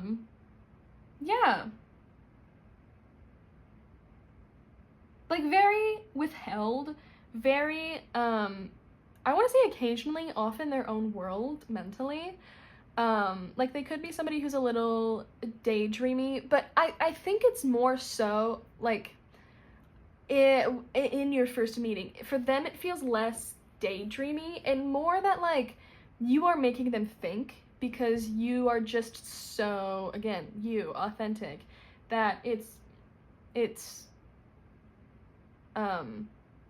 just giving them a new, fresh perspective and new things to consider and think about and stuff like that.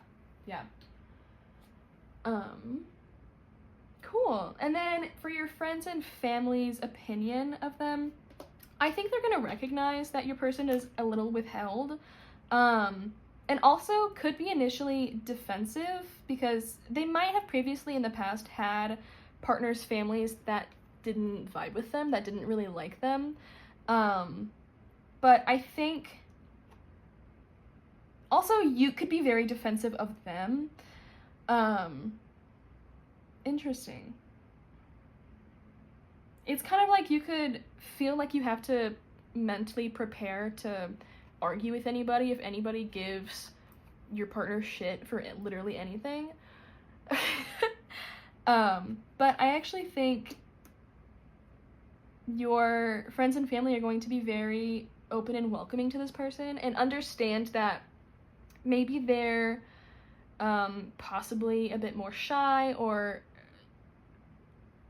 tender when it comes to opening up and being vulnerable, and perhaps even like knowing what to talk about. I think they're going to think that your partner is very, very sweet though, and very, very kind and compassionate and giving and overall very, very lovely. I also think they're gonna be like proud of whatever. I also think they're gonna be really proud of you for this like catch, so to speak. Fish. Haha, catch. No, I have to. Sorry, it's gonna bother me. Just do it. Ow. Fuck. I need... We're gonna be fancy.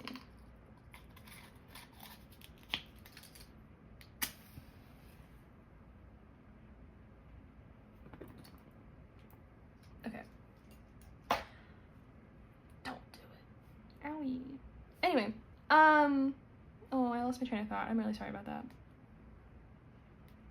Yeah, a catch, especially with all of this like treasure behind them. And like they have a crown of gold and pearls, and they're wearing a pearl necklace. And did I? No, there's no bracelet, just the necklace. Okay. Ruby could also be a significant name, just because we have some gems over here. Yeah. Very sweet, empathetic as well. Like, I think your partner is going to be a very good listener, a very good listening ear to those around them and kind of everybody, I think. Yeah. And very, very, like, special. Your friends and family are going to think that this person is very special. Yeah. And then for your guides, I think that this type of person that your next partner is could be a breath of fresh air. Because I think they're likely going to be very, very different from previous romantic encounters, previous people that you have interacted with in like a romantic or more than platonic kind of way, like including like talking stages and whatnot. And I think they're going to appreciate the growth as well that's going to come from this connection, and also the growth that indicates that you yourself have grown as an individual, because you're going after this type of person and not like an asshole or somebody who is in need of like fixing, or somebody who damn, I heard is pathetic. Tough. Damn. Sorry to your exes for calling them pathetic, but I don't know, maybe they are. That's your call. Just not like, you don't have to play like mother or parent to them. You don't have to pick up after them. You don't have to tell them how to be a good partner. Anything like that. Like, you have grown and developed your standards to fit what you truly deserve, and to not put up with bullshit for the sake of like being in a relationship, or for the sake of like not being alone, or just for the, again, like the sake of just like I don't want to deal with it, maybe. Yeah. I'm over this. I'm over that.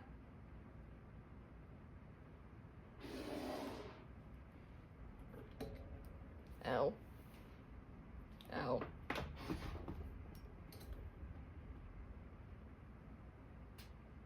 Okay. And then, lastly, how/when the two of you...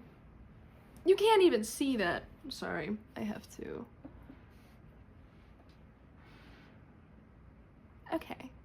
How/when the two of you are going to come together. So we have the Knight of Swords and the Two of Cups in reverse. I think it's kind of going to be something that happens very quickly and something that happens very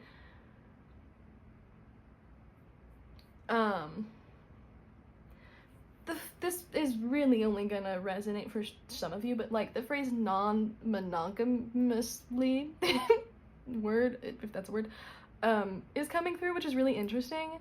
But for the rest of you, the majority of you, it feels like it's very natural. It kind of just flows to that state. It could also get there very, very quickly with the Knight of Swords here. There could be a conversation of like, hey, you're really pretty, and also I like you. Can we get together? Can I take you out? And then they're like, yeah, cool.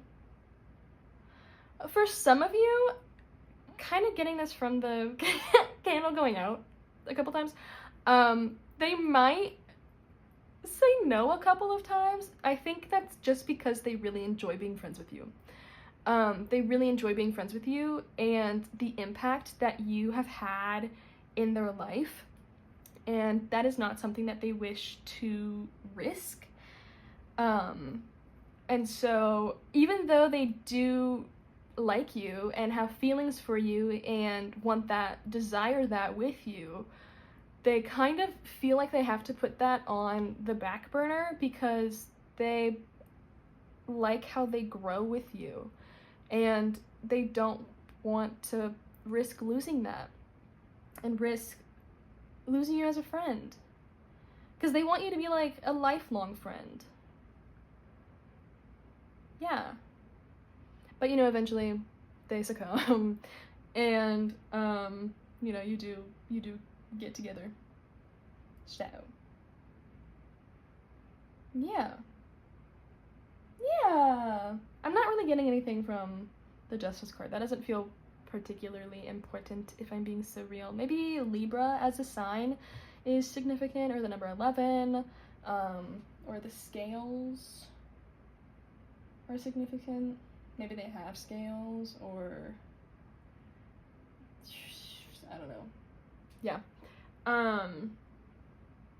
Cool. Okay, now let's get some advice and close this bad baby out. And get some advice for your journey. Whoa, your journey to them. This is the Sacred Stones Oracle?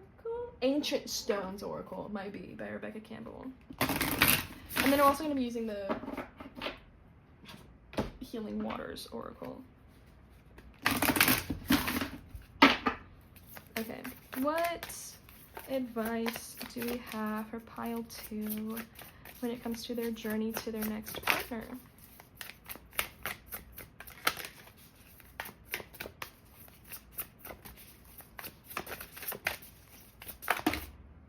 Yeah, let's do 4. No, give me 1. Maybe 2. Okay. We have Hidden Treasure. So true. Hey, we talked about treasure. Ha ha ha ha ha ha ha. You're on the right track. Gift revealed. I'm gonna do one more from this deck. It's kind of like, what? Yeah. The Kelly. That one. Elder, teacher, wise one, experience. Interesting. On the back we have the Egg Stone, feminine power, embodiment, fertility. Yeah, there's a lot of like, even though the two of you as individuals feel very balanced in terms of your femininity and masculinity, and that's just like energies. Like when it comes to gender expression, you can be whatever you want, do whatever you want. I'm just reading the energy. But But yeah, there was a lot with like all of the Venus energy, a lot of like feminine energy. Let me pull and then I'll read. What advice for Pile? Okay, we have the Sweetwaters. Sensuality, enjoyment, fertility, balance. Yeah, there's a lot about fertility here. Or I guess 2 cards said fertility. And then we have Follow the Stream, dedication, trust, future, rivers, and oceans. Interesting. Oh, thank you. Gratitude, appreciating what's sustaining you. That's cute. Yeah, I think for your journey to them, trust where you're being led, with this elder teacher card. If you find that anybody older than you, they don't necessarily have to be like an elder, but anybody older than you has some just like random advice for you, whether it's dating advice or life advice, but I'm kind of leaning more towards like dating. Listen to them, heed their words. It might actually be less preachy and more like your guides speaking through that person. So I would listen to them, and it might come through like 1 or 2 people. It could be the same message, or it could be 2 different messages. If it is the same message, then that would just be for like confirmation, you know, like, yeah. And this, I don't know, for this one, it kind of feels like your partner would be the gift, so just keep doing what you're doing. Don't stop doing what you're doing. 5 seconds of summer. And you'll end up where you need to be, which is with this person. And enjoy the like romance and sensuality that exists in your life, even if it's not necessarily like non-platonic. Like, things can be, everything is romantic. Charlie XCX. Like, things can be romantic without it being like romancy, if that makes sense. Yeah, so just, I think, keep an eye out for that and have appreciation and gratitude for those moments. And it's not necessarily that doing this will propel you further to this person quicker. It will just kind of put you in the mindset to be ready for them when they do come in. Yeah, interesting. Cool. This was so fun. Oh, I had fun, Pile, too. Thank you so much. Yay. Okay, well, thank you so much for joining me for your reading. I really, really appreciate it. If you want to check out my Kickstarter for the Childlike Wonders Oracle, that would be super sick. If you like the artwork of this tarot deck, well, you can check out the Bono Tarot on my website, link down below. But the Oracle cards will also have this kind of style. And use skeletons. And it's cute and fun. And I'm really proud of it, and I want it to be real, so please be a backer. That'd be really cool. And then you get like a little handwritten note from me, saying thank you, and then it'll be shipped to you. Yeah, you can also check out the Bono Tarot deck. You can book a personal reading with me on my website if you would like, if you feel called to, and you can like, comment, and subscribe again if you feel called to, if you just enjoyed this reading. Oh my goodness, what else? You can follow me on social media on TikTok and Instagram at Bono Tarot. I do readings on both platforms. Yeah, I think that's all I have. So thank you so much for joining me for your reading, Pile 2. I really, really appreciate it. And I hope you have a lovely morning, afternoon, or night whenever you're watching. Bye. Hi, Pile 3. If you chose this Hyperstein Crystal and the Wild and Unknown Tarot, then this is going to be your reading. So, I did switch up that might go out because it's really low, but I did switch up the candle because this kept blowing out and is really annoying. But she's so cute. Okay, so before we get into the little tarot portion of your reading, let's do a little energy check to make sure this reading is for you. So it's my intention that the left side is going to be you, and the right side is going to be your future partner. Let me scoot closer. And then the center is going to be all about your connection together, the energy that is created when the two of you do come together, or the energy that is like, yeah, the connecting energy, you know. So if this does not sound like you and this does, then you can watch the reading and the reading will probably be about you. Or you can check out one of the other 3 piles and hopefully you'll find yourself over here. So, sick, gnarly, sick, nasty. Let's go ahead and get into it. So for your cards, you are showing up as the Golden Egg, Mars in reverse, the Hermit, and the Hermit and the World. And then your partner is showing up as the Deer, Full Moon, the Lovers, Poet, and Forest. Okay. And then for your connecting energies, we have Passion,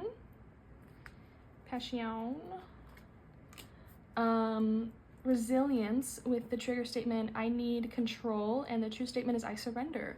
Allow yourself to relax with the currents of life. These changes will take you even closer to where you are meant to be. And we have Fear.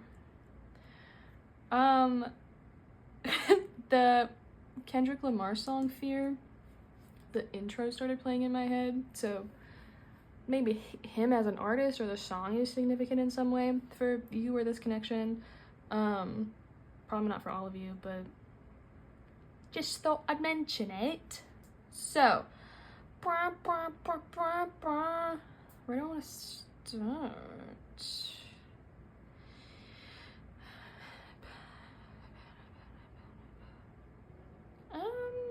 Let's start with you. So, the Golden Egg is the heart chakra, and it's associated with the element of spirit. And then we've also got Mars energy, which is going to be, hey, that's Aries, and also Scorpio. And then the Hermit is Virgo. And then in Tarot, the World is associated with all of the fixed signs, which is Scorpio, Taurus, Leo, Aquarius. For extra confirmation, you don't have to be any of those signs. I just thought I'd point them out for funsies, in case you wanted that little extra confirmation. But with the Golden Egg, you are likely somebody who is very, very connected to their heart space. And I think it was through like a lot of hard work, like a lot of internal work that needed to be done on your part to actually go within and see, with this Mars energy, maybe where you were purposefully neglecting your heart space for the sake of, I heard, ooh, that's scary. Maybe because it was scary to like be vulnerable, be somebody who was really in touch and in tune with their emotions in a way that it's like learning how to not let your emotions control you, and the feat of that was perhaps intimidating to you. So with this Mars energy in reverse, you may have previously, I don't think this is a current energy, or it could be something that you're recently coming out of, depending on, you know, where you're at in your own personal journey. But with Mars in reverse, and passion. But there could have been a lot of pent up energy. It could have been anxious energy. It could have been like anger. It could have been frustration, either with like others in your life maybe who've wronged you, or just with the world in general, or with yourself. Just a lot of pent up negative emotions that didn't really have, or even like grief is coming through, that didn't have a way of being expressed in a healthy manner. So you may have used unhealthy coping mechanisms. Like you could have been an impulsive person where you kind of just did things for the hell of it, and didn't really think about the consequences or think things through, or even think about perhaps how it would have affected other people, because then that would have put you in your heart space, and it might have made you feel guilt or shame or anything like that. And any, again, emotions that put you in your heart space were likely just like really, really wanted to be avoided. But that's a past energy. You could have been really angsty.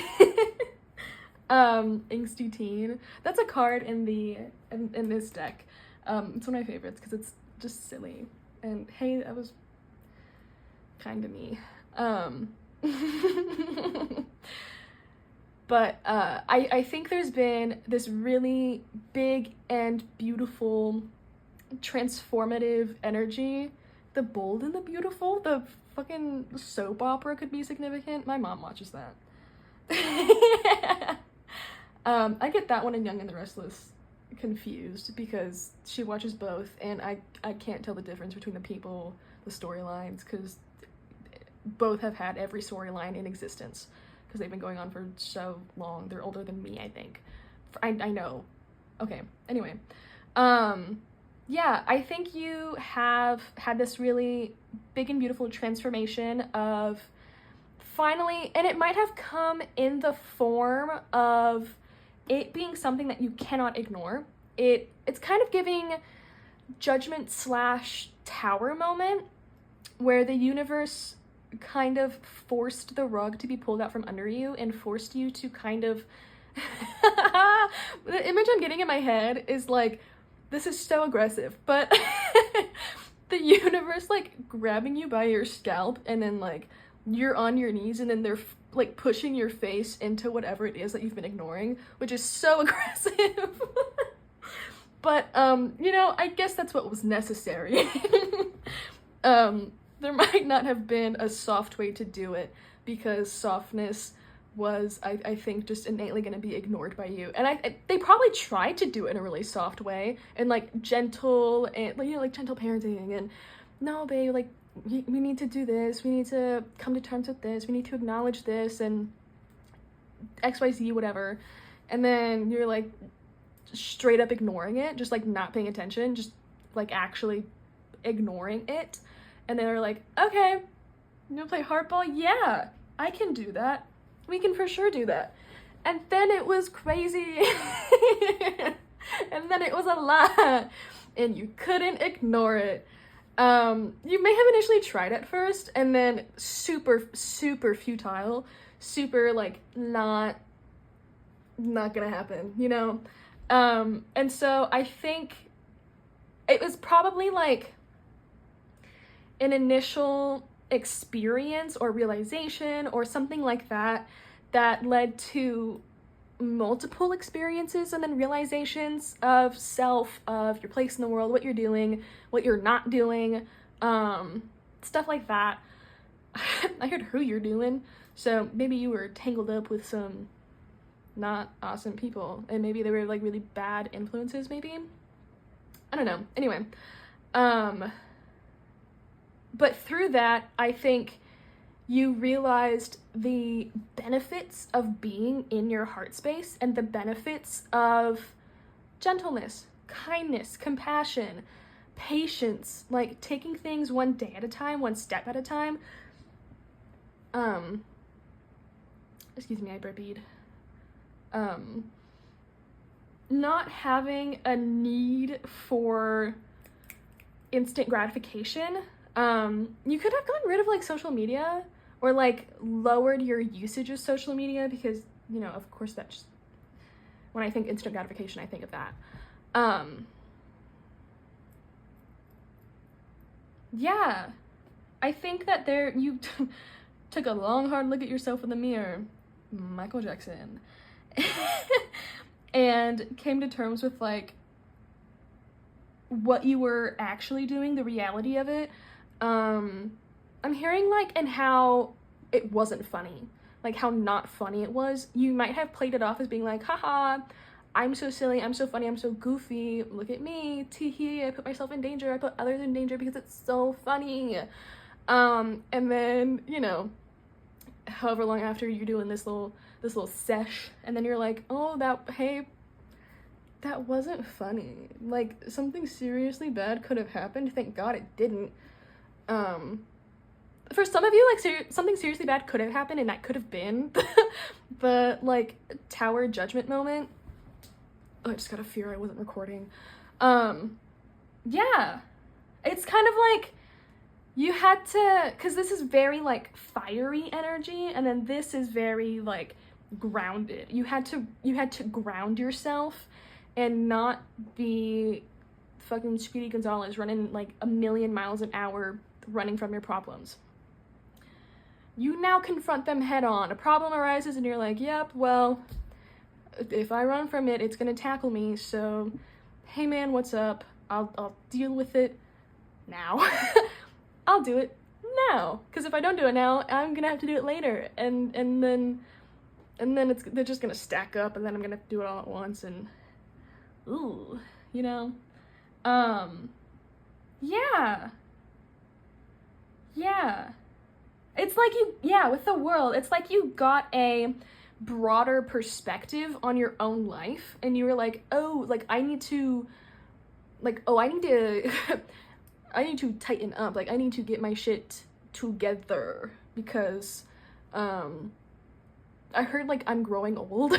Like I'm growing up, like we're past the fun and games, that's what's coming through, but you can have fun no matter how old you are. I suppose just like the what's your frontal lobe finished developing, and then you got common sense. Yeah, so that's your energy. Very fun. Travel can also be really important to you, or you could be somebody who really traveled, or maybe like seeing, I don't know, like it could have been travel that put this new perspective on you, like maybe seeing different cultures and just seeing how others act, maybe, or just realizing that the world is so much bigger than what's at your front door, what's in front of you, what you experience at home, you know? Yeah.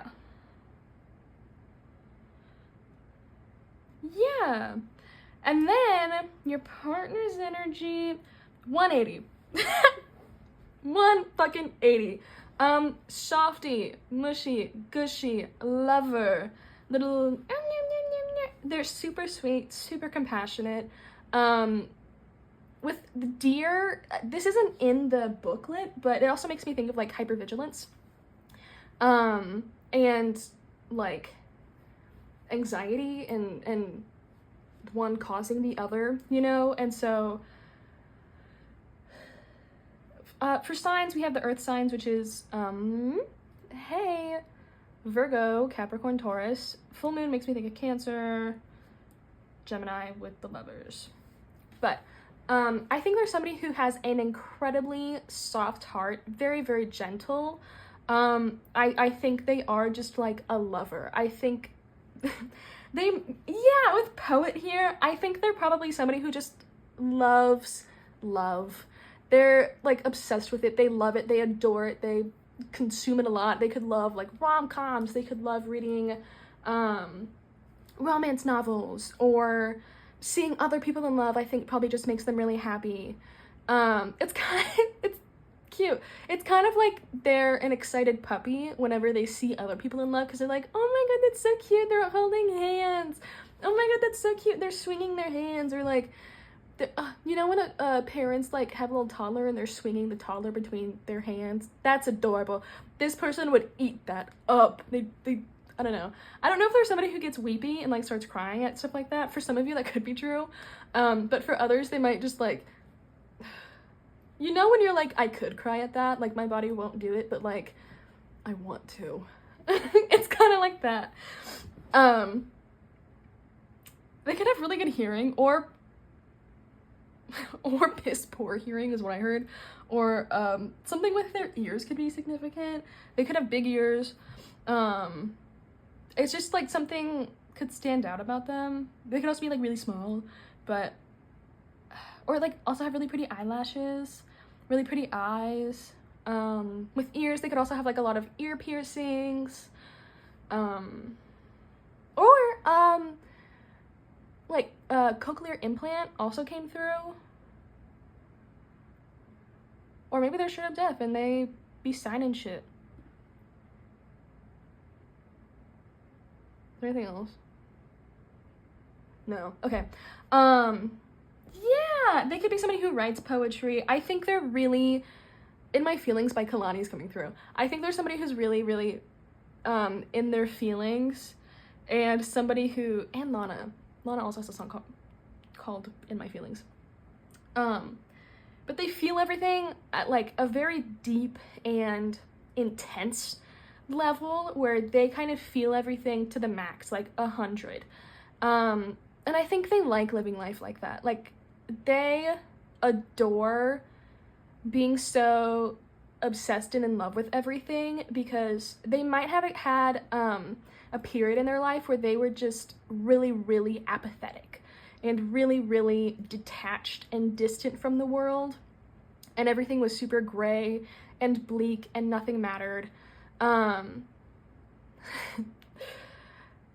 Depression gang. That was kind of just playing in my head, kind of funny. Anyway. And so I think them getting through that and getting to a place where everything is like hyper saturated, they never want to let that go, because they never want to experience that apathy again. And so they're going to hold on as tightly as they can to all of the love they have for the world, all of the love they have for every animal on the planet. They could be vegetarian or vegan. Don't have to be.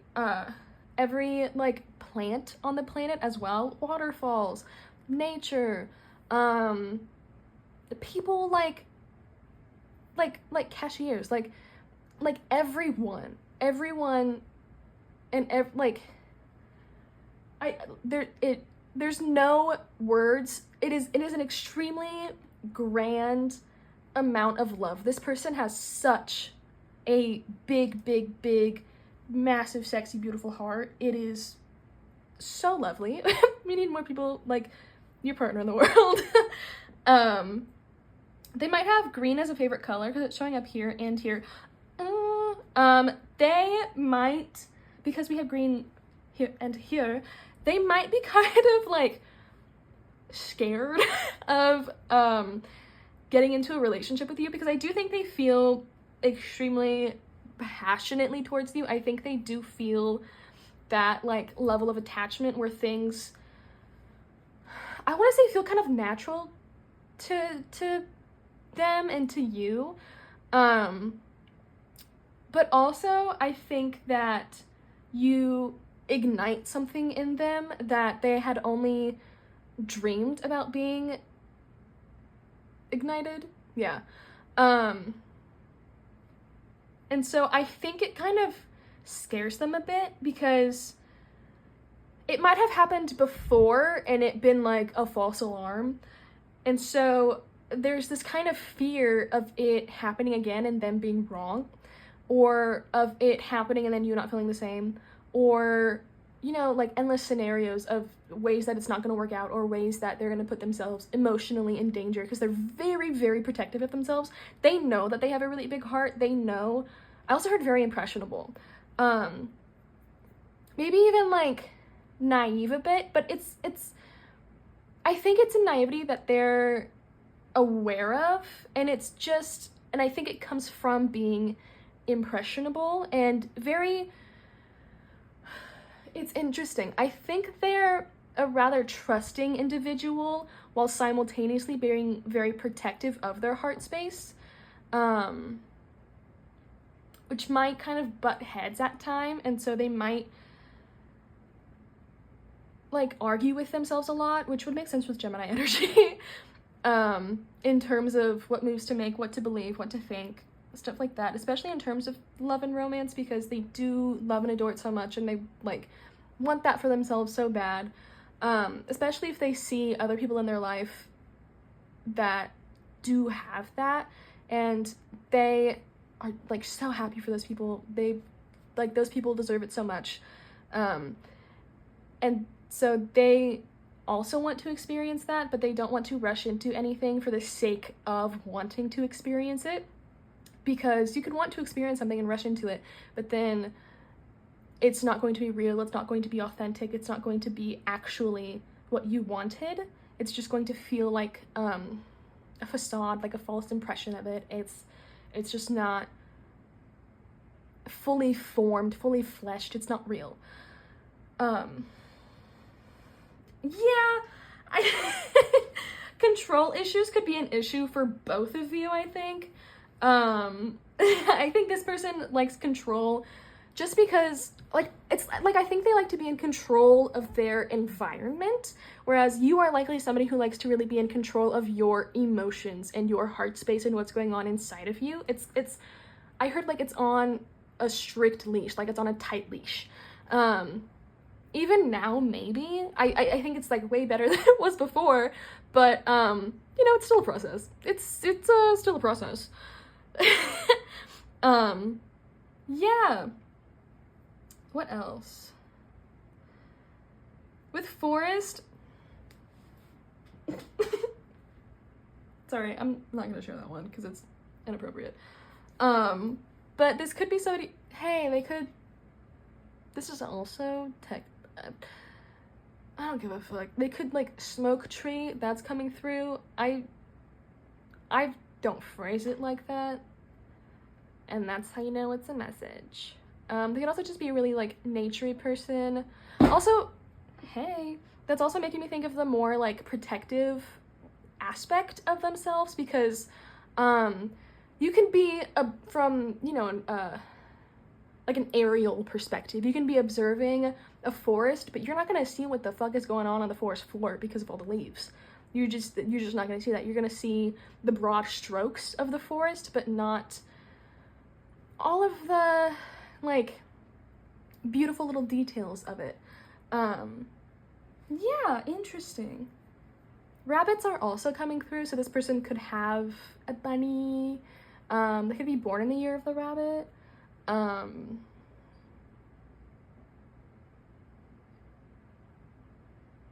Yeah. Rabbits also have long ears. Bunny nose? Is that a thing? I know button nose is, but I don't know if bunny nose is. Maybe they're the same thing. I have no idea. What else?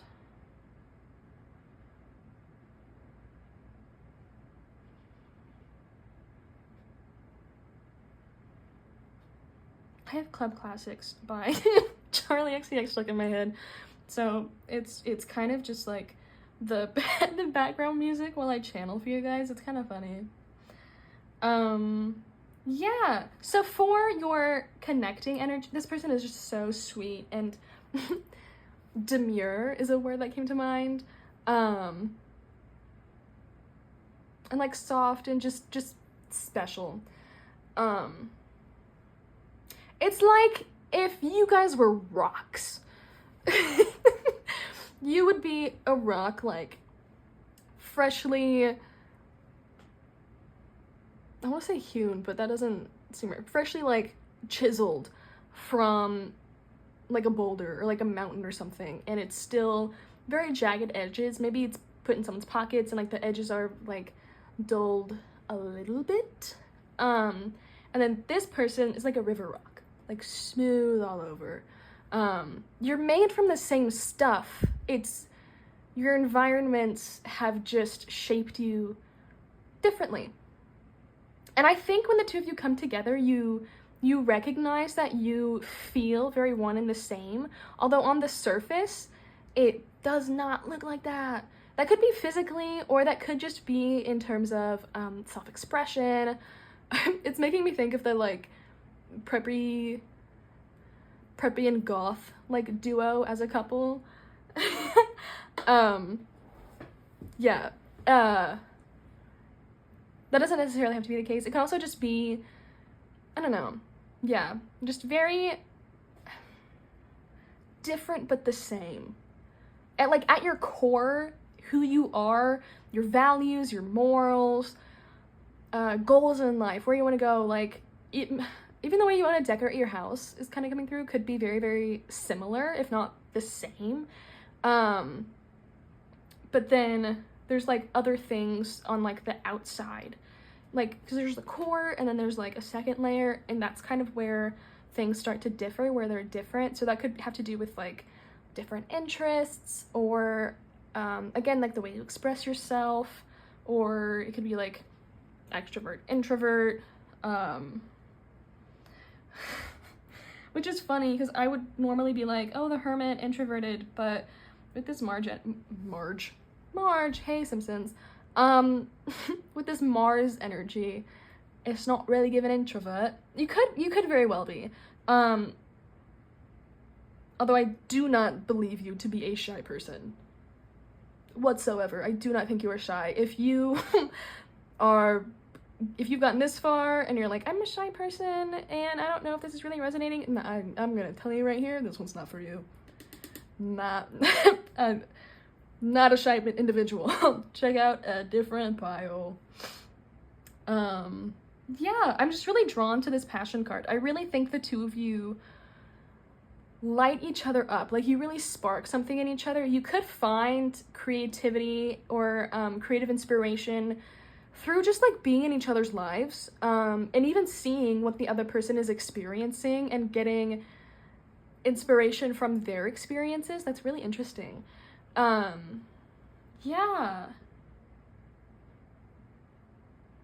There could be, because I'm feeling the heat from this candle. I think it's because the fan I have going is probably pushing it over on my face.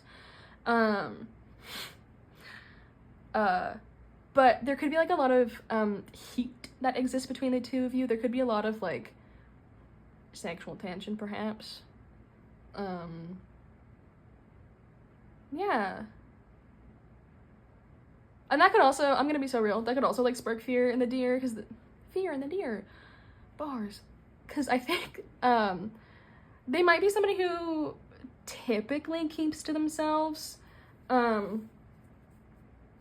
especially, like, in terms of their heart. They don't have to be, like, celibate or anything, but, I definitely think at least they don't do long-term situations in that aspect, because I think they know they would get attached and really like that person, or, like, grow to really like that person, and they're like, I can't do that, because that's not the rules.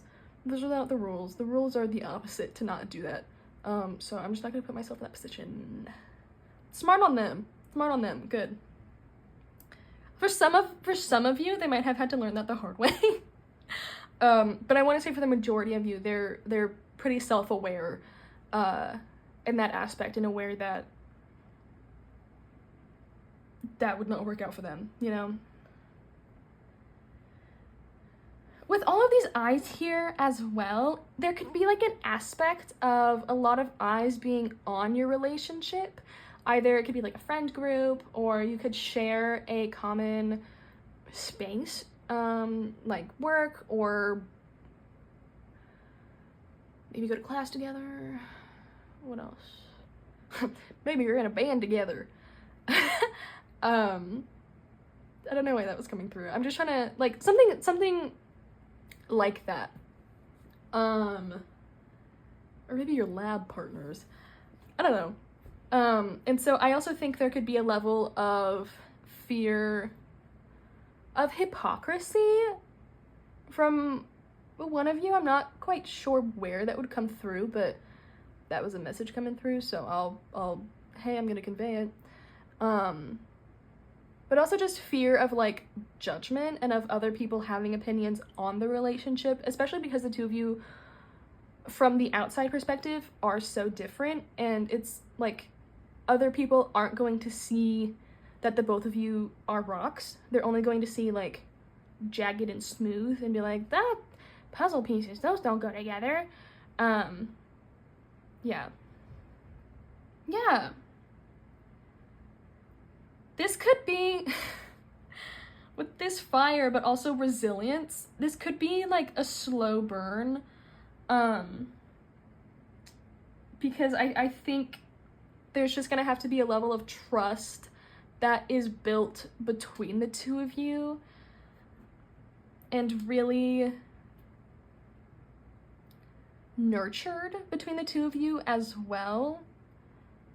And I'm also getting the message that this could be something that you like pick up and put down multiple times.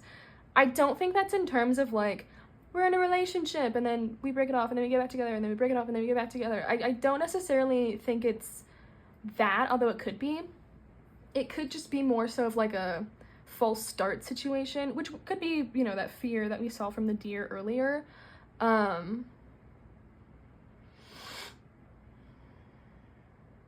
Yeah, because especially if you were the one who was like, yeah, no,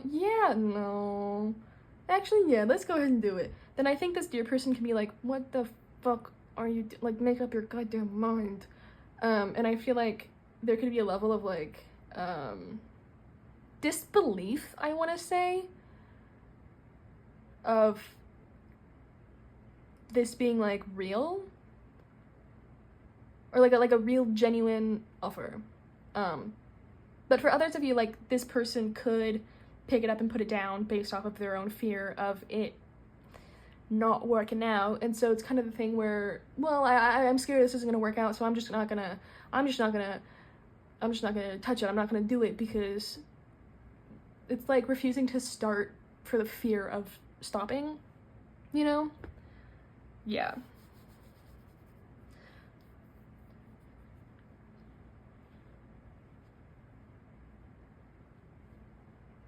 Anything else?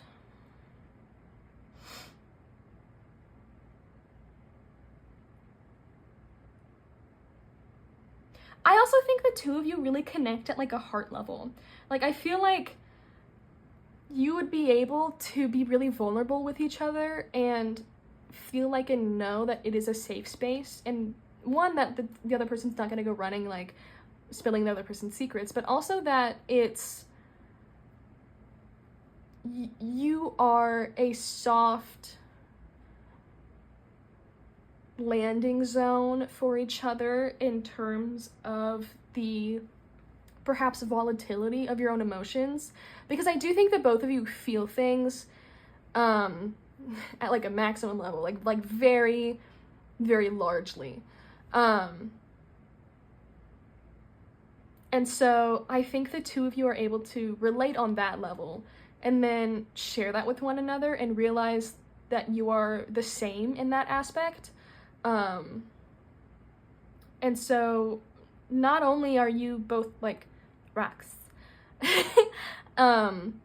but you have the same heart. You both have a heart of gold. And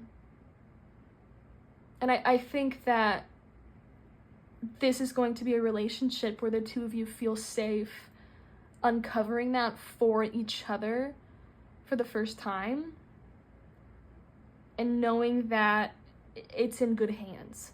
You don't have to be scared that it's going to be dropped, ruined, tarnished, like fucked up in any way, you know? It's gonna be taken care of in a very like soft and gentle way for both of you. Yeah, okay, cool. Let's get into the tarot.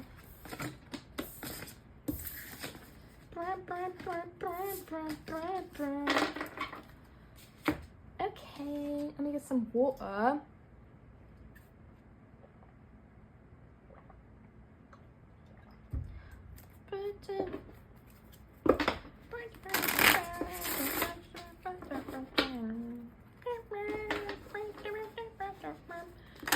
All about pile three's relationship, the next relationship.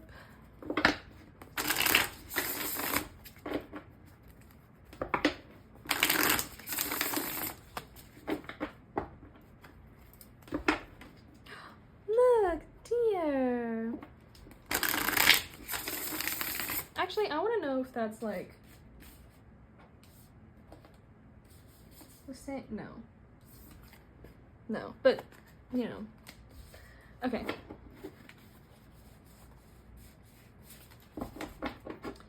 So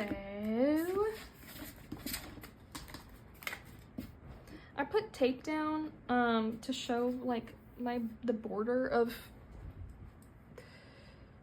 what's being shown in the video, and it keeps coming up and it's bothering me. Okay, so how will pile 3 meet their next partner? The Hanged Man. Hey girl, can we clarify that?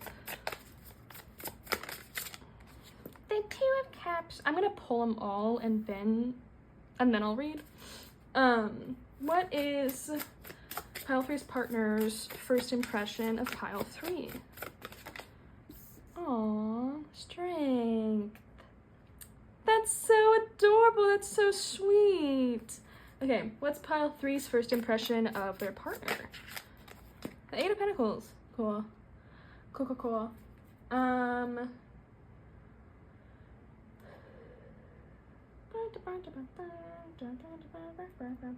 What is pile 3's friends and family's opinion of pile 3? Yeah. Then you have the Page of Cups.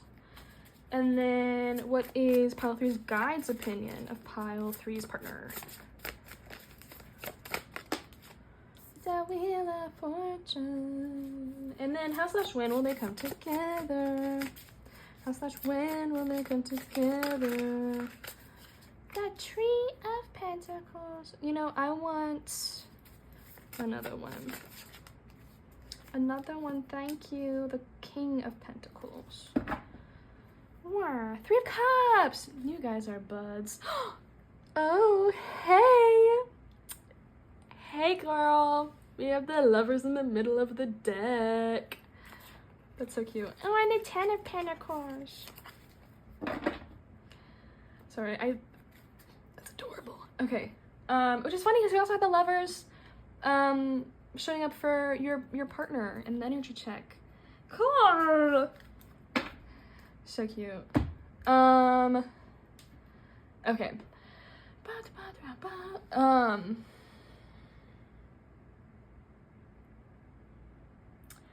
So for how you're gonna meet with the Hanged Man and the 2 of Cups, I'm not gonna lie.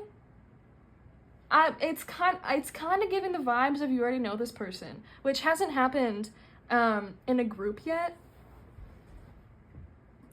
I think you already know them. I think you're already aware of them in your life. You could be already friends with them. You could already be friends with them. You could also like actually already have feelings for them with the Lovers showing up as well. This could be just like you could be using this video as confirmation, I suppose, of, oh, I have Tiki twirling my hair, kicking my feet. I have feelings for this person. Let's see if they're gonna be in my next relationship. Boom, bada, boom. There will be. Rose is gonna be a significant flower or the name Rose. Bats as well, just because I freaking love bats. Maybe Halloween time could be significant, like a significant time period for the connection.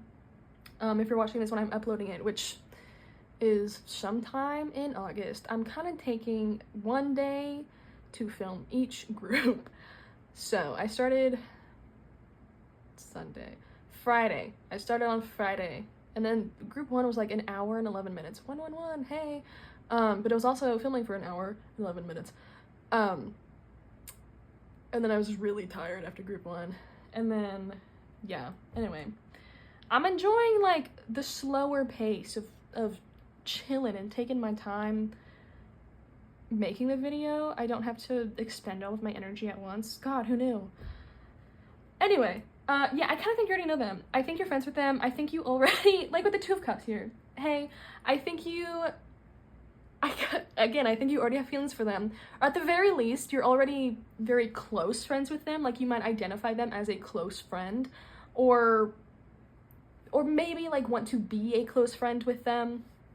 If you're not already, I don't think that's as likely as the first option, but it's a general reading, so I'm just gonna put the option out there. But with the Hanged Man, there could be this kind of stagnancy in your connection, your relationship, friendship right now. Like, there could be not a lot going on, but like the feelings are still there. They're still ever present. Yeah. Pisces season could also be significant, which is mid-February to mid-March, I'm guessing. Late March? I don't know. I know February 9th is Aquarius because that's my mom's birthday, so sometime after that. So for their first impression of you, sorry, I got excited. Look, he has a rose in his mouth, and we got roses here.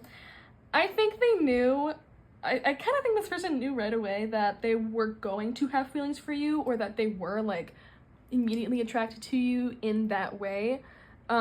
Especially because I think they saw your heart, like, I'm hearing, like, you can interpret this a lot of ways.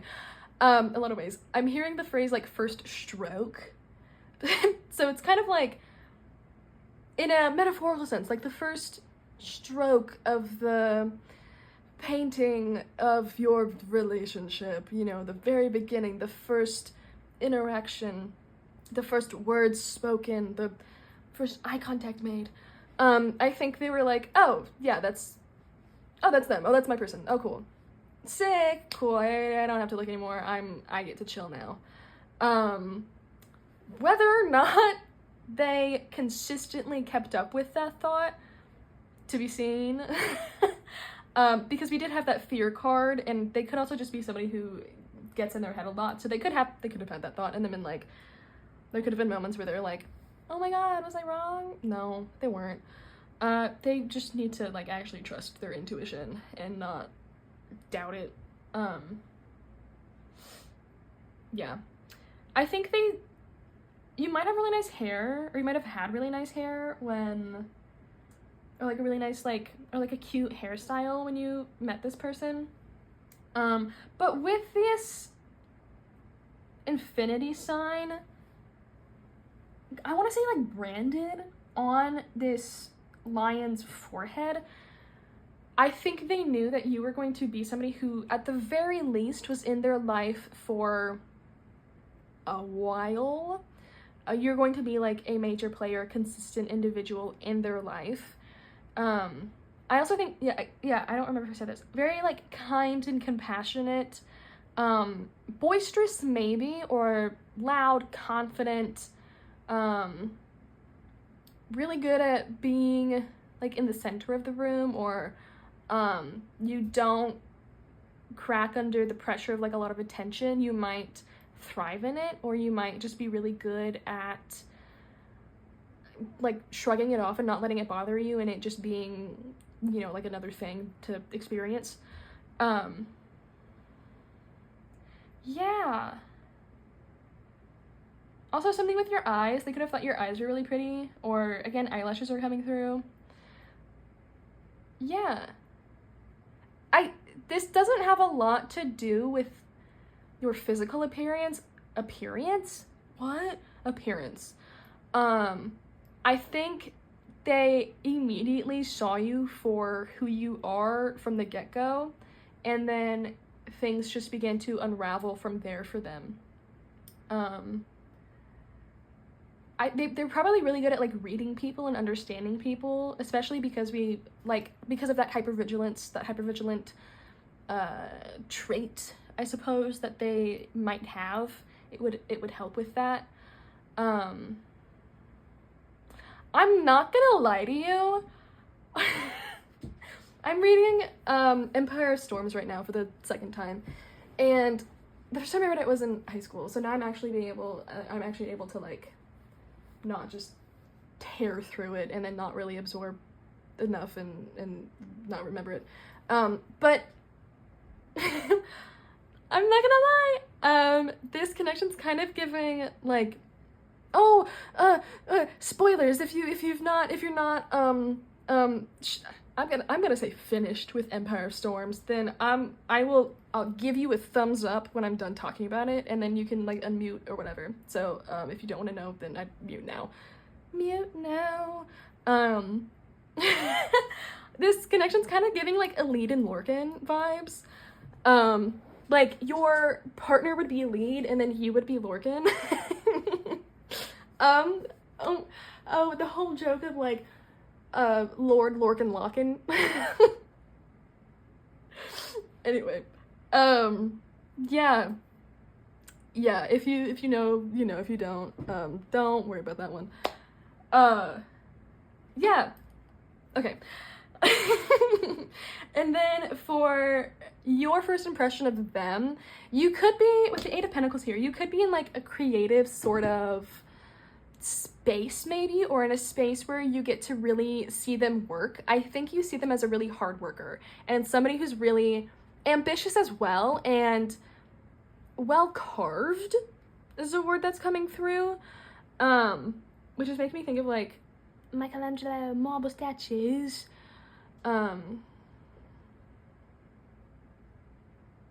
Yeah, so more artsy vibes, I suppose.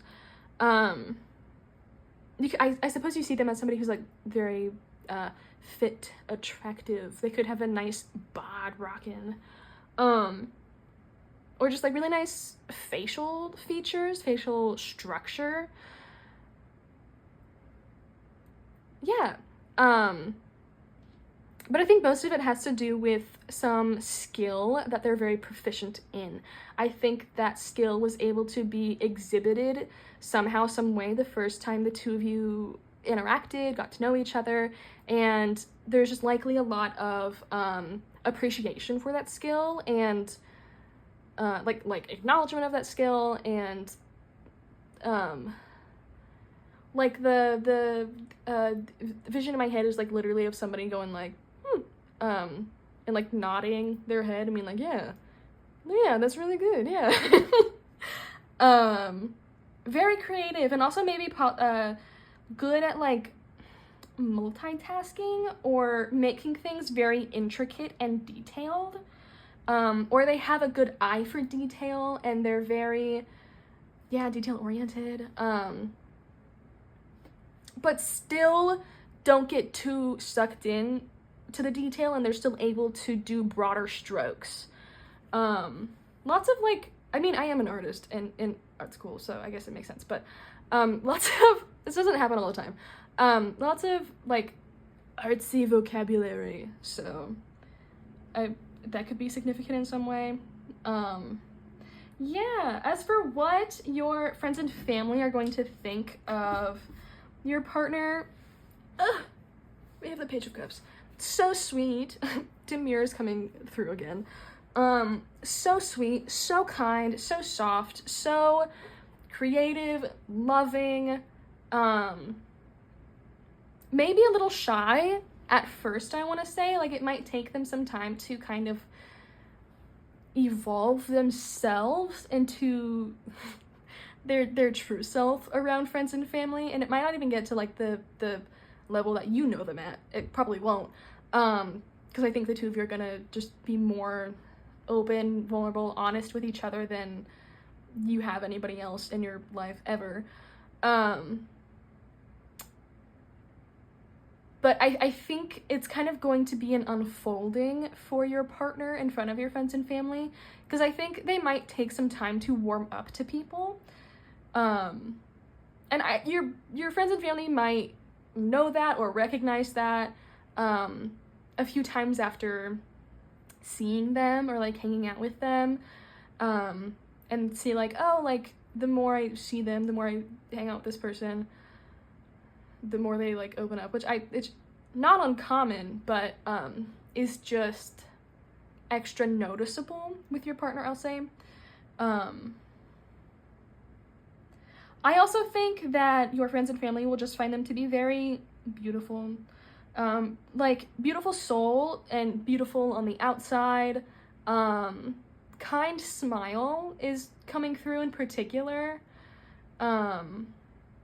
And I also think with the way that this, like, little swan is just looking, they might look at you with a lot of love in their eyes and, like, a little smile on their face whenever you're talking or doing something or whatever. And I think friends and family will see that, and I think that'll just make them really happy to know that somebody loves you like that in such a deep and profound way that you could be doing like the stupidest fucking thing, like fart jokes coming through, specifically like farting with your armpit. I don't know how to do that, and I think that's okay.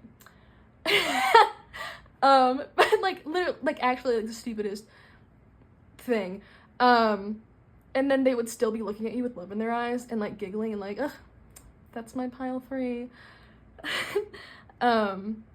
Yeah, because this is somebody who's able to find love in everything, and I think everything you do, they love and adore, and just, like, even especially the things that make you so human, and the things that make you so you, like, little quirks, even, the more, like, negative aspects of yourself, I think they love and adore because it's you. It is an aspect of you, and they just really love all of you. This is so sweet. Pile 3. Ugh. Oh, I'm gonna puke. Not really. Be crazy if I did. I think with the Wheel of Fortune, for your guide's opinion of this person, they like know this person. They know them. Real familiar. This could be soul family. I truly would not be surprised if your partner was like soul family. Like that, like it just makes sense. And so I think that with the Wheel of Fortune, it's kind of like your guides placed this person in front of you on purpose. Maybe to even like spark something within you. You might have started your fun little hermity heart chakra journey when this person came into your life, and it might not have been directly because of them. Like, they didn't have to actually do something to you, say something to you, whatever, to spark that within you. I think it was just kind of the way the dominoes fell, so to speak. Like, this person showing up in your life just kind of like triggered that, like their presence. Again, they don't have to literally do anything. Like, you didn't even have to like see them do anything. They could just, like, their energy entering your life could have been what like sparked it, caused it. There could have been like a monumental thing that occurred a short time after they popped into your life, or something like that. And I think that your like spirit guides, angels, ancestors, whatever you subscribe to, I think they orchestrated the whole thing. And you know, even if, or like especially if it kind of put you through hell and back, you know, how much did you learn from that though? You know, like that's, hey, was it tough? Yeah. Did you want to die a little bit? Maybe. Did you though? No. Obviously, because you're here watching this video. So you're chilling. You're so good. Look at you now. You're so awesome and aware of your emotions and so much happier than you were before because you're not outrunning any of your own problems. It's not awesome? Yeah. Congrats. So I think your guides really like this person. I actually think they like love this person. I don't know, it's probably different for all of you. I don't know if your partner is going to be like spiritual in any way, but even if they're not, I think that your guides and their guides are like super in cahoots, and like the image in my head I'm getting is like of them all having tea together and then discussing like the battle plans of how they're gonna make this work, and like what places, what objects, things do we need to place where in order to make this work in the most like seamless way possible, in the way where like the most growth possible is endured. That's so funny. Owls could be a significant animal for this connection, or just you in general, or maybe your person, or it could be like anytime you see an owl that's your guides like popping by and saying hi. Yeah, even if you like live somewhere where owls are just like super prevalent, still counts. For how/when the two of you are gonna come together.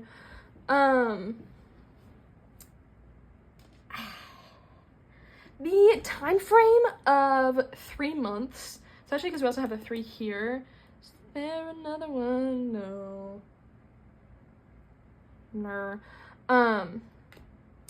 3 months could be significant. 3 years could also be significant. Like you could know this person for 3 years before you get together with them. With the Father of Pentacles, that's the King of Pentacles, you could also like have to reach some sort of momentous title or stage in your career where you feel super yourself, but also super accomplished and very, very like present, I want to say, in your own life, in the world. Like you feel like you have a role, you feel like you're really doing something, you feel very strong and powerful, and you could even be making really good money because the King of Pentacles, hey, he's wealthy. Truly he is. And also, you know what, bitch, with the like rainbow antlers and the pentacle just like shining between them, I think you have yourself on display in some type of way. And at the very least, you don't hide any aspects of yourself. You are very vibrant. You take up space in a room, and you don't feel the need to put on a persona in any type of way, because you just show up as your authentic self, and you do that in every situation. You are just so you, unabashedly, unashamedly. Like it's really beautiful. Like you just feel like really confident in yourself, and know that even if fucking haters gonna hate, then you can just flip them off or like laugh at them and be like, girl, like why do you care that much? Hey, why do you care that much?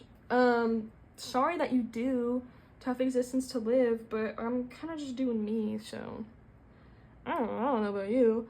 Yeah. And sorry, you're also showing up as a deer. You're also showing up as a deer. So it's like you're meeting this person at their level. I don't know if they already had a lot going on in their career whenever you got to know them or whatever. But it's like you're still you at your core. I just think some of the rough edges do get dulled down over time. I think this person really, really, really softens them, and it's not in a way to diminish you. It is not in a way that is shaming you for any parts of yourself or forcibly changing you because they think there's parts of you that need to be changed. It's your choice. It is your choice to be softened. It is your choice to make choices that actively soften you, that actively like dull your edges and make you less sharp and like unapproachable, or less abrasive maybe. And also I want to say, like,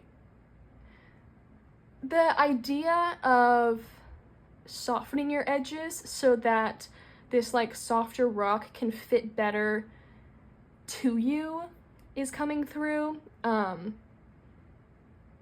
So it's also the choice, I think, to let this person in your life, and to let them in your life in a permanent way, and to let them in your life in a way where they get to be closer to you than anyone has ever been, without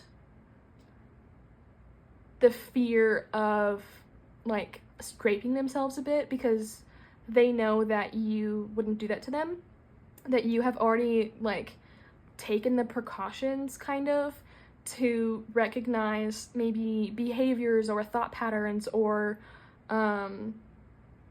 vocabulary maybe that could have potentially been harmful to them or just to the relationship, and we're just maybe like not healthy to have in your life to begin with, but old habits die hard. And so I think you make the choice to rid yourself of that, or to change and transmute those things into things that welcome instead of push away.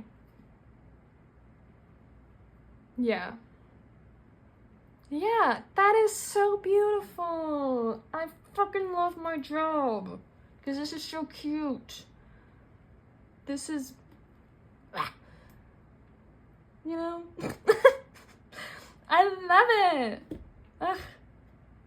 This is so beautiful. I'm so excited for you to experience this. I like truly like slow burn to the max, I think, because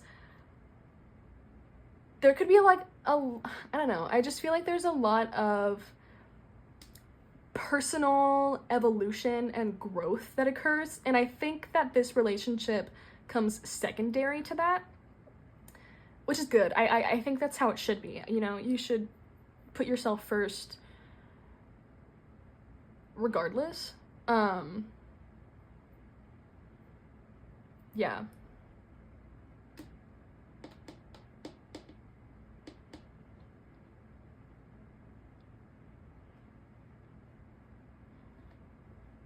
Okay, so yeah, that's all I have for that. Oh, actually, just kidding, I lied. Fun fact, ooh, hey, Canadian geese mate for life. So this could actually end up being a life partner, for some of you. I don't wanna officially say that for all of you, which also would make sense with the 10 of Pentacles underneath the 3 of Cups. It's like going from, oh my gosh, we're best buds, we're friends, we're hanging out, oh, that's so cool, us and our other friend, and then it's like, we have a family now. Oh, and there's even like a little pentacle inside this pentacle, so it's like a baby, it's like pregnancy.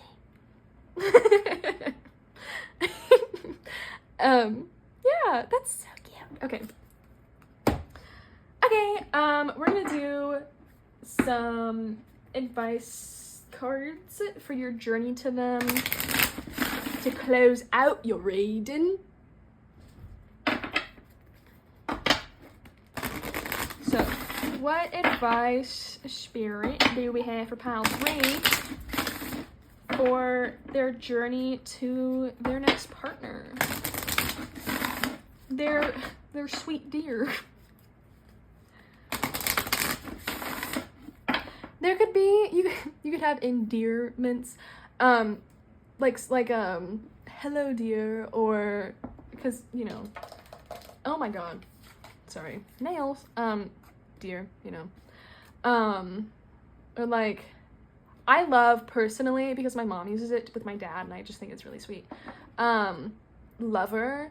She'll say like, hello lover, and it sounds so, like, I know sometimes it can sound really forced and not natural on some people's lips, but it just sounds so natural on when she says it to my dad, and I love it. So yeah, what advice do we have for pile 3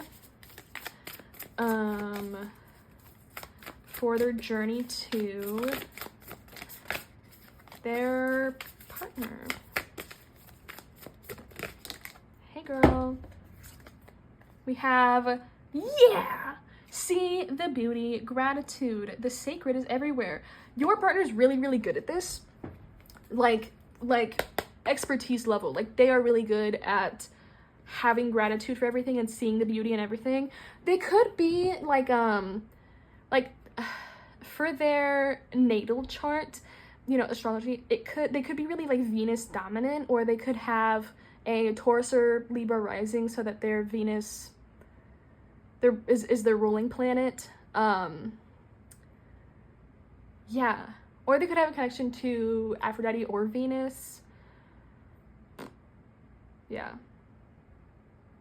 or Freya, or any other god or goddess of Eros, of like beauty and stuff like that. Yeah, so for your journey to I'm gonna get 2 from here. Actually, I kind of want to get, no, I'm gonna get 2 from here. Yeah, so I think like in your journey to them, having this practice is going to help you with softening up those edges, because I don't know, I think it'll just make it easier to exist in the world. What other advice? We have, so true, releasing the past, emerging, transforming, energies transmuted. You know, that's so crazy because I used the word transmutation earlier. Ooh. That's really straightforward, actually, so I don't really necessarily feel, if there's anything you're still holding on to, any experiences in the past, like family trauma that you're like, nah. Or past relationships, exes, let that shit go. How is it serving you? It's not. It's just like weighing you down and keeping you tethered. We also have the cave on the bottom of the deck. Retreat, time out, self-care, slow down. The Mumford & Sons song, The Cave, is also, could be significant. Stunning song. Stunning. Yeah, this is also really straightforward, so. And then lastly, what advice do we have for pile 3 for the journey to the partner? Nah, okay. The Wellspring, what are you thirsty for? Body care, take a breath. You're thirsty for this person. Sorry. And on the bottom of the deck we have Isle of Avalon, healing, returning to wholeness, transformation. There's 2 cards right here about transformation. Birth mysteries, what are you being called to create? More artist vibes. Ooh, wishing well, unexpected gifts, kindness, karmic jewels.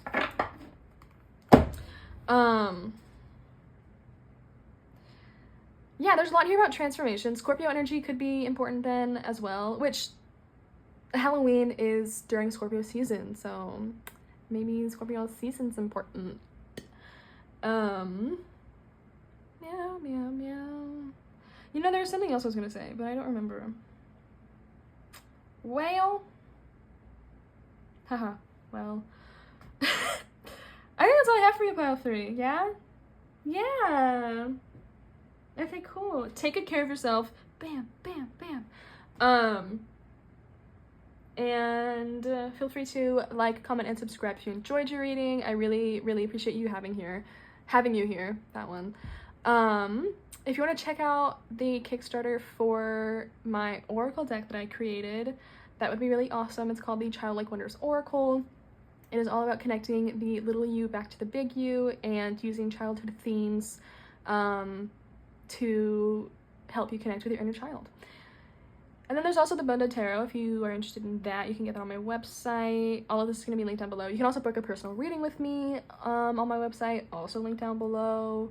You can follow me on social media at Bone Dead Tarot on TikTok and Instagram. Is there anything else? I think that's all I have. So, oh, you can also turn on notifications to be alerted when I post, because it's not regular. I don't have a schedule. So, yeah, okay, that's all I have. Thank you so much for hanging out with me for your reading. I really, really appreciate it. I hope you enjoyed. And I hope you have a lovely morning, afternoon, or night whenever you're watching. Bye. Hi, Pile 4. If you chose this crazy lace agate palm stone and the Hey Cosmic Slumber Tarot, then this is gonna be reading. Your deck and your stone match this setup so well. I'm super into it. Even like the purple, and then we got purple little gray agate over here. So before we get into your tarot reading, thanks for being here, by the way. I'm so excited to have you here. I just got really excited. I don't know. I'm filming each group on like a different day. Like today's Monday. I filmed group 1 on Friday. And I just got really excited for your group you're reading. I don't know. So let's go ahead and get into the energy check portion. Oh, I forgot my water. Okay, hi, I'm back. I got Powerade instead. So let's go ahead and do the energy check. So it's my intention that the left is gonna be you, the right is gonna be your partner, and then in the middle, we have your connecting energies, the energy that the two of you create when you come together and you merge. So if this does not sound like you, and this does, I would check a different group, a different reading, a different pile, and hopefully you can find yourself on the left. If not, and you're like, this side sounds like me, the reading's gonna be about you, most likely. Yeah. And then if neither sound like you, definitely check out another group, another pile. And then if none of them sound like you and you check through all of them, hey, probably not a reading through here, unfortunately. Boo hiss. Okay, let's go and get into it. So I might have to move because he's kind of big. That's what she said, sorry. Anyway, so you're showing up as the tiger. Yeah, okay. And then we also have Taurus energy. We have the Queen of Swords, Goldmine, and River. I'm gonna, is everything in view? Okay, that works. Okay. And then for your partner, your future partner, we have the raccoon. And the 12th house, also Scorpio, which similar vibes. The Scorpio is associated with the 8th house, but in my head, 8th house and 12th house, kind of similar. We also have the 7 of Pentacles, and the Self, and Spatula. Oh gosh. Maybe I can do that. A little... No, I actually still like this over here, even if it doesn't mirror directly. Okay. Is that everything in view? That's pretty good. That's good enough. So, oh shit. And sorry. For your connecting energies, we have lighten your load and home, which the Philip Phillips song, hilarious name, sorry man, came to mind, home. We also have the keyword awareness with the trigger statement, I never get what I want. And the true statement is, I'm a powerful creator.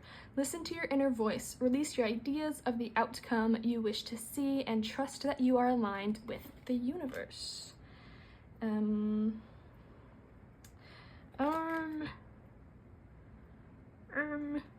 Okay. You guys got the most cards out of everybody. We also have defeat. So, I kind of want to start with your partner just because, like, wow, these 3 cards are really, really similar. Your partner is probably somebody who's really, really shy. Maybe not the most outgoing. I heard maybe the least outgoing. I think they likely keep to themselves a lot. Very, very private individual. Also very individual, I think. They might have grown up being super, super shy. I think maybe as they grew older, I don't know if they grew less shy, but I do think they grew a bit more confident. I still think, for the most part, this is likely somebody who keeps themselves with all of the, like, they might wear darker clothes, they don't have to, or have, like, dark hair, dark eyes, dark jewelry is coming through. Like, you know, some people choose, I'm thinking of, like, with, like, facial piercings or ear piercings, you can have black metal, so that's coming through. Gauges also specifically is coming through, so maybe they're a little alt. They can join the club. Oh, I also forgot my rings. Whatever, it's okay. It's okay. No,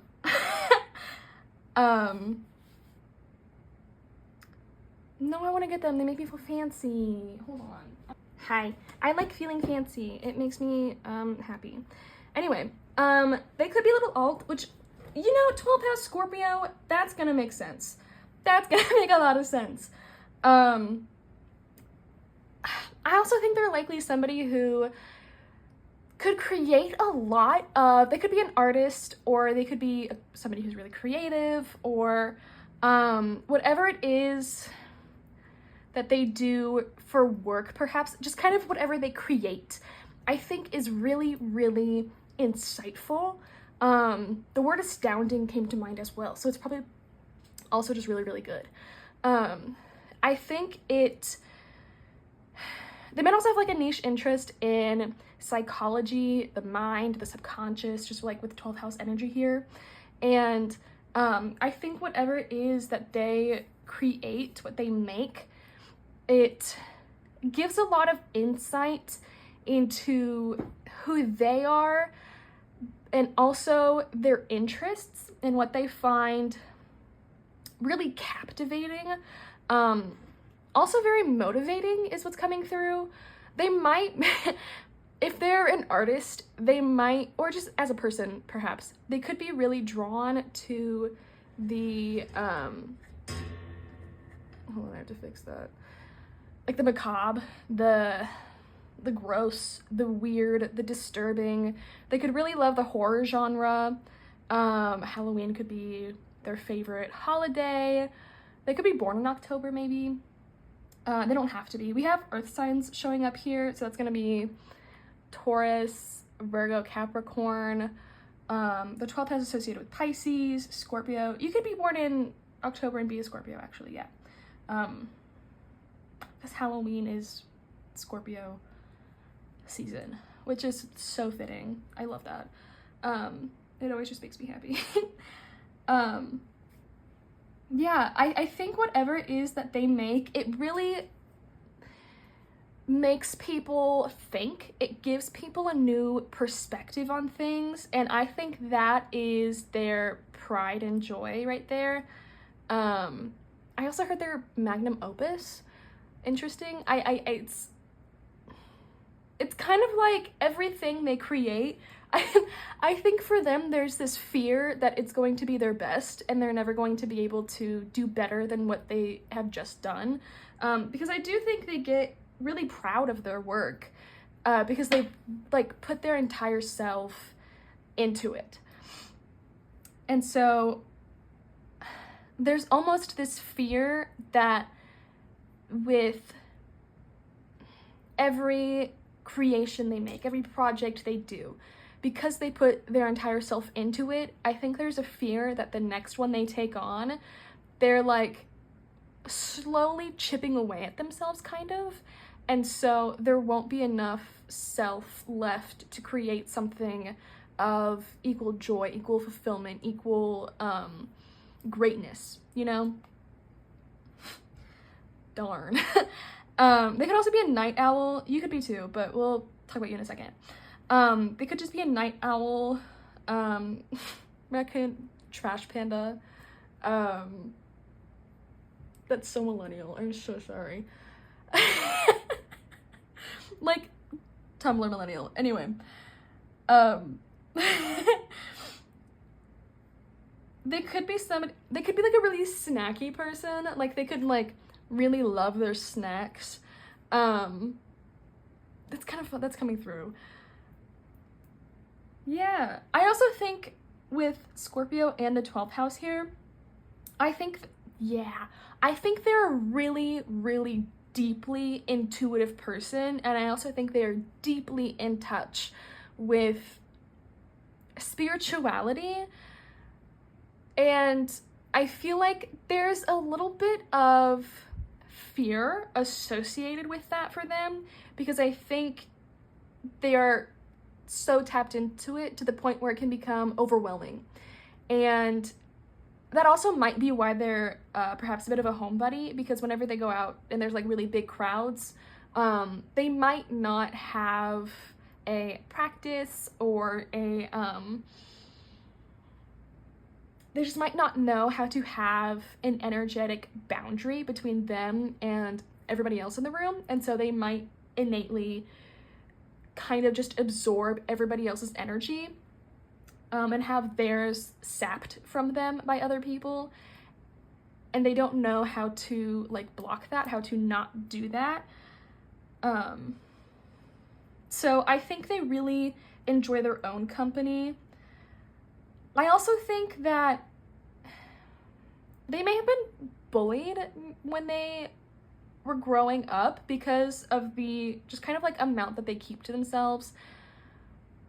It's for some of you, not all of you, there could be like a level of distrust with like the general public and with being open with the general public, because anytime that they shared their interests, they are odd. They are not like mainstream in any way.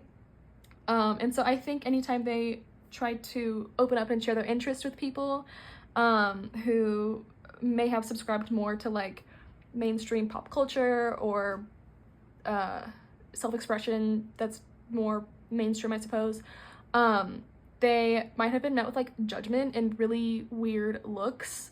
Like, why are you really interested in gore or like roadkill? And really gross art and weird things. And I don't know, their mental health could also be a really could also be an interest of this person, because it's making me think of like, I grew up unfortunately on Tumblr from like 2012, 2013 all the way to like 2019 probably.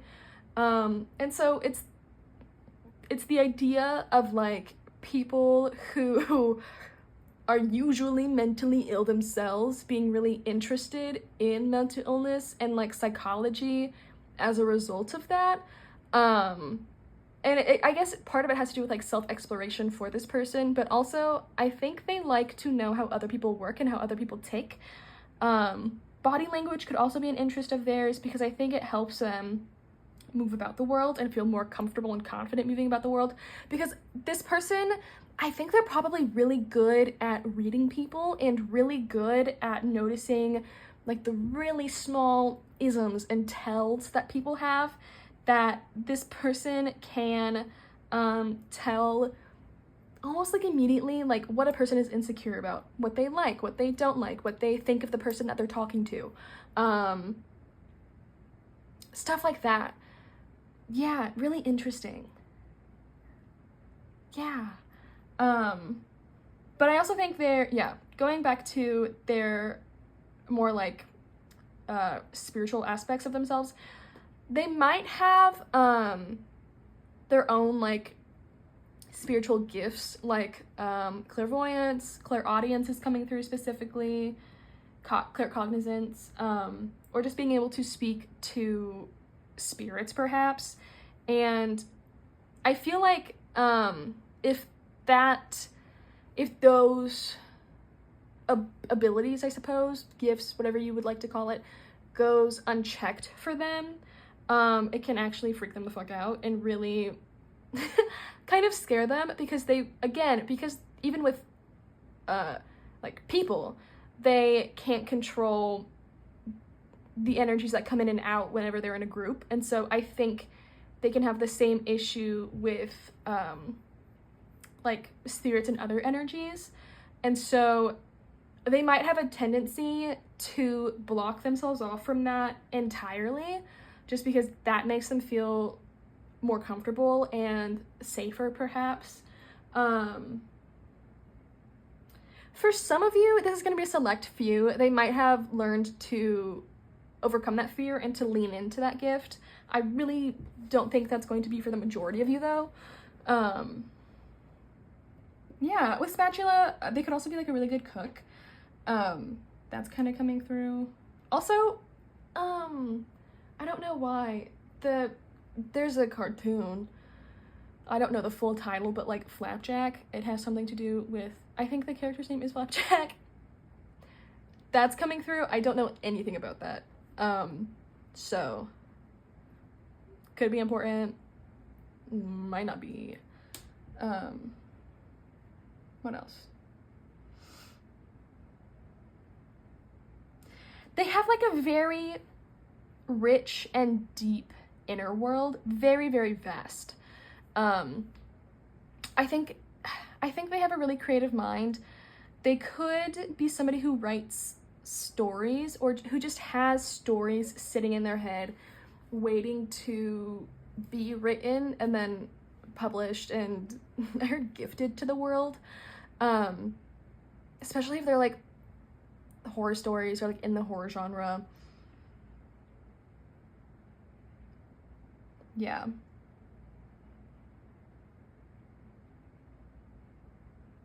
Yeah.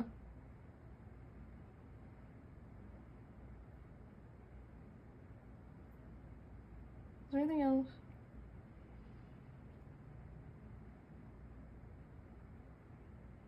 Yeah, with the Seven of Pentacles, with the raccoon, I really do think that this is somebody who probably just keeps their head down and does their work and does what they need to. And then just kind of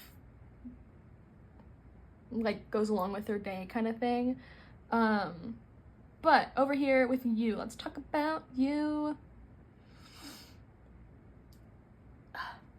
So fun. You, very, very powerful individual with a tiger. There's also a lot of feminine energy. I'm pretty sure Taurus is feminine. I think Aries is masculine, and then Taurus is feminine. That would make sense. Yes, that would make sense. Yeah, a lot of feminine energy over here. You could be you're likely somebody who's very, very confident, and take no shit, do no harm is a phrase that's coming to mind, especially with the Queen of Swords. Because I feel like, yeah, with Tiger and the Queen of Swords, I feel like you have the ability to verbally rip people to shreds should they find themselves deserving of it. I don't know if that's something that you could necessarily like take pride in about yourself. It's more of kind of just a fact. But I think when people find themselves testing you or trying you a bit too much, or kind of just being like a dick maybe to a loved one of yours, they will find all of their faults, flaws, and every way that they suck as an individual and how that impacts other people in their life and their loved ones shoved in their face, and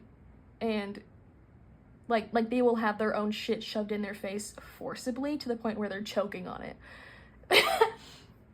Crazy, harsh, justified, probably. But I think with River here, for the most part, well, your name could be River, or River, like Riviera, I know, or Rivera, I know those are last names, I think. Riviera Maya,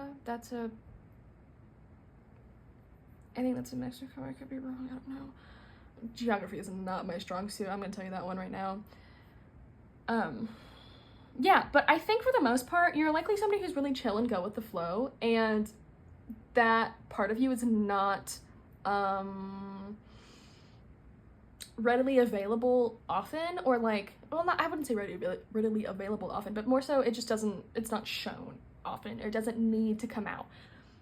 I think for the most part, you're very, especially with Taurus energy here, dude, super chill, super relaxed. You kind of like do your own thing. You probably have a close circle around you that you really love and enjoy, but there might be like, I think there might just be one or two people who you are like super tight with, and then there's like everyone else kind of. With this moon here and with all the feminine energy, I think you're also a very intuitive person, but also incredibly logical with the Queen of Swords. Just very smart. And I think with Goldmine as well, you could have a wealth of knowledge that really gets you ahead in life and that really propels you forward and takes the lead, is what I'm hearing. Like, you might find that your choices could be often led by your brain rather than your heart. I think your heart might come secondary. It's still acknowledged, it's still a part of the decision, but it is not the deciding factor by any means. You also likely could really enjoy the like deep comforts of life. You could be a nap person, just because I'm thinking like cats. You know, the tiger's a cat. Those bitches be fucking napping. Like my cat Cleo, I have a little Snoopy house that I got from PetSmart. It's so cute. Every time I read, she just goes in there and like sleeps. It's behind me. It's super cute. Could be a big napper, just really big on comfort. You can have really soft hair if you have hair. Or soft skin too, just because I'm thinking like fur, you know, or really beautiful eyes, just with the stare of the tiger staring into the soul. And with the way the Queen of Swords is looking too, she kind of looks, you could have RBF, which could contribute to the like, some people might find you really intimidating.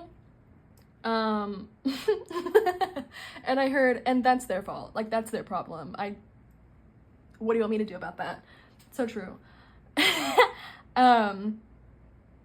So I think some people find you really intimidating and maybe even like a little tough to approach, but once they do, I think they find you to be very open and welcoming and like happy to hear out whatever they have to say or whatever question they have, especially like at work specifically is coming through. Like there could be people who are younger than you maybe, who are newer than you or something like that, or who are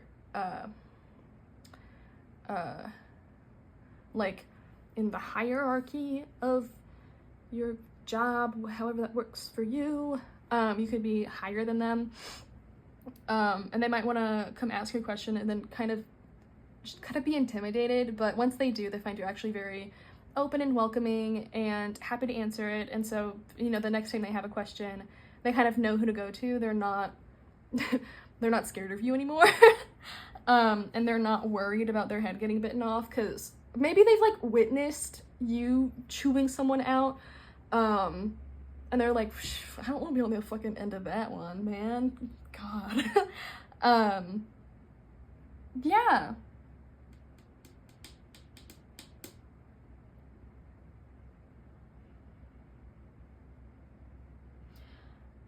With Goldmine, it's also making me think of like a very rich personality and also very rich character, and being somebody of who's like invaluable, and just, you know, like heart of gold kind of thing, like a very, very good person. But at like, I'm really digging your energy because it's very kind and it's very, it's like the inside is mushy gushy and really soft and sweet, but there's like a really thick, hard outer layer shell that is near impenetrable. And I think not a lot of people see the mushy gushy. I think other people can receive your kindness for sure, but I think for you to be like silly with other people, or for you to really open up to other people, or like be vulnerable, or relax and let loose with other people and not be so like straight-backed, or it feels a little like rigid. In order for you to kind of relax a bit, I think you just need to be with people who you've known, I'm hearing your whole life, or just like for a really long time, and you know them very well, and you know that you're like safe to unwind with them a bit. Yeah. Very like, I think you're a very professional individual, and I think you take yourself seriously, which is not bad. I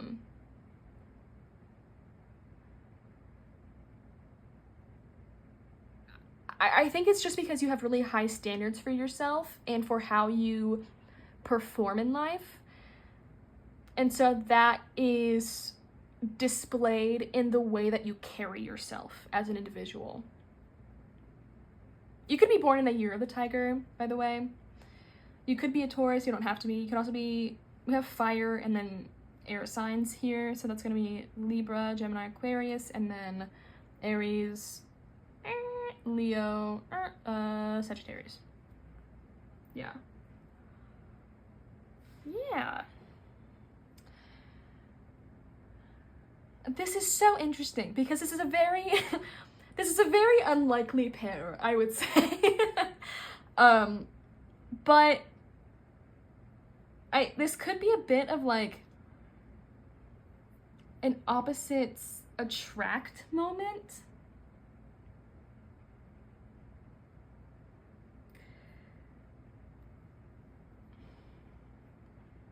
Yeah, this is a really like interesting pair. I think the two of you do really feel at home with one another and do really feel like you can, because the two of you don't show your actual like true selves, not that it's like your true self, but you don't allow yourself to relax with anybody fully, to like the full extent, and then they don't allow themselves to open up to anybody. And so I think your connection, your union, your like comes together in the form of being able to bear it all and be comfortable enough with each other and recognize like that the two of you kind of share that about yourselves, and you're able to like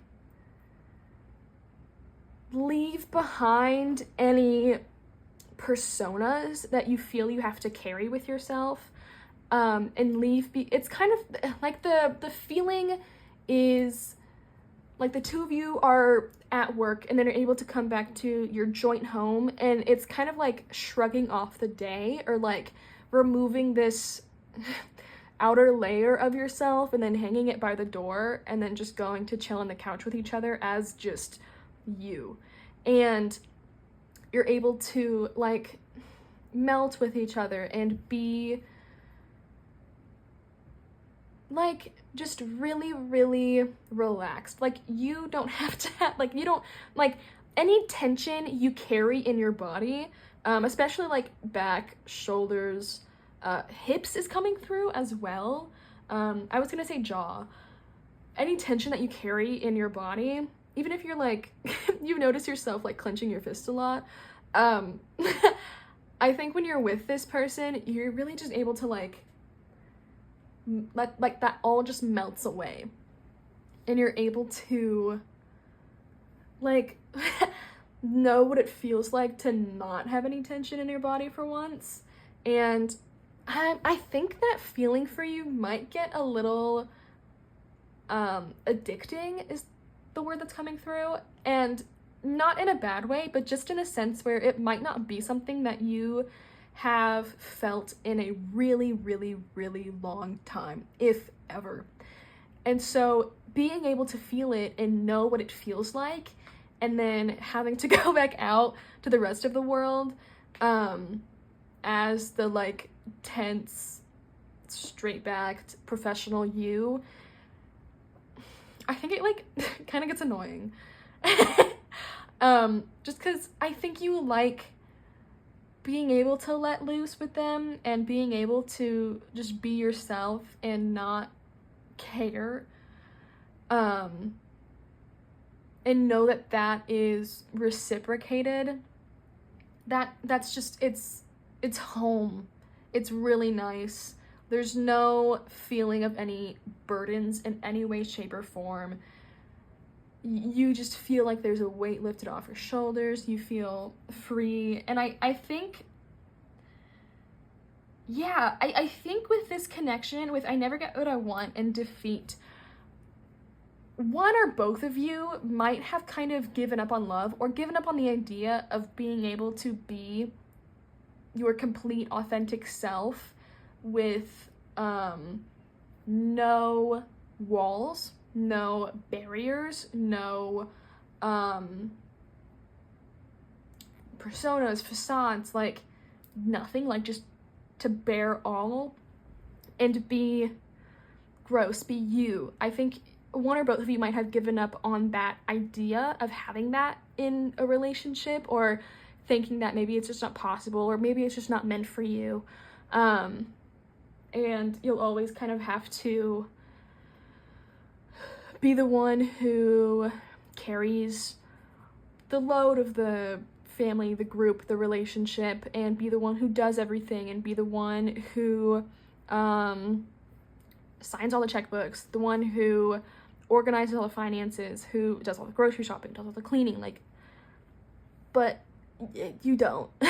You don't, not in this relationship. I think if this is important for you, like, chores are going to be divided evenly. Maybe you've had like a relationship in the past, or you've just witnessed parents or caretakers who did not have that experience, and you're like, fuck it, like, I don't want that. I don't want that. I don't want to do that. I see what you're going through. Hey, that fucking sucks. I don't want to experience that. You're not gonna have to. I think chores are gonna be divvied up evenly between the two of you, like, and it doesn't even necessarily have to, what is that? Oh, that's wood. What? Okay. It doesn't even necessarily have to be, sorry, I get really distracted easily. ADHD. Like, I'm doing the mopping and sweeping today, and today you can do the dishes and the dusting. Like, it could be that, and it might be that, you know, depending on the week, the month, the year that you're having. But then there might be other times where you are doing all of the chores because maybe your partner's going through something, but then you go through something, or you're having a really tough time at work, or things are really stressful at work, and then your partner does everything because you want to help each other out, and you want to make up for what the other person is lacking, and you want to make the other person, like, any way that the two of you can make the other person less stressed or feel more at ease and more comfortable, and like it's safe to rely on each other. I think that both of you will easily take that opportunity. So the situation that's coming through like the most clear is that you could be like really stressed with work, because you could be somebody who work is like your passion. You love your work, you love what you do, you are very thorough in it as well, and so you might give your all to it, a lot of energy, a lot of time. And so I think your partner will see that and really appreciate that, and they're not going to have a problem with it either, because I think that's what they like about you, and also it gives them space to do their own thing. And another thing that's coming through is that they like being alone, they don't mind being alone. And so if you're gone a lot or like at the office a lot, sure, they miss you and they'll text you and be like, hey, what do you want for dinner? What can I make for dinner? Do you want me to pick something up? Or whatever, but they will be fine like enjoying their time to themselves. They're not going to make you feel guilty for one of the loves of your life being your job, you know, because that's who you are and that's how you are, and that wouldn't be fair, you know. Yeah, it's like, I really do think this person is an artist in some way, shape, or form. Yeah, just because I think like they just feel like a very creative individual, and so like the time that they have to themselves while you're doing your work, they're spent perfecting their craft or being able to make this new piece that is really beautiful and that they can submit to like shows, jury shows, galleries, exhibits, stuff like that. Yeah, I think the two of you just are really good at supporting each other's individuals, staying individuals, but coming together when it's necessary, and also coming together just because that's what you like to do. You like to spend time together, and you like that. It's really lovely. Yeah.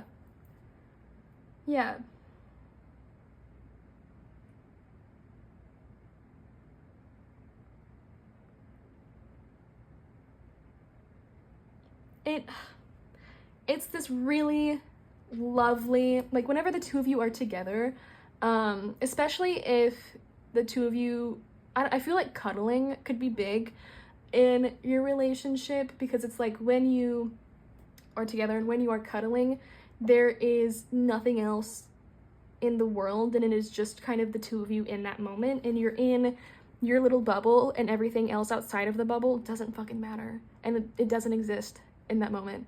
And there's just this feeling when you're in your bubble of being completely and utterly relaxed, if you can believe it.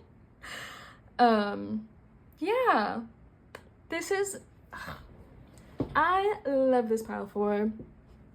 This is so nice.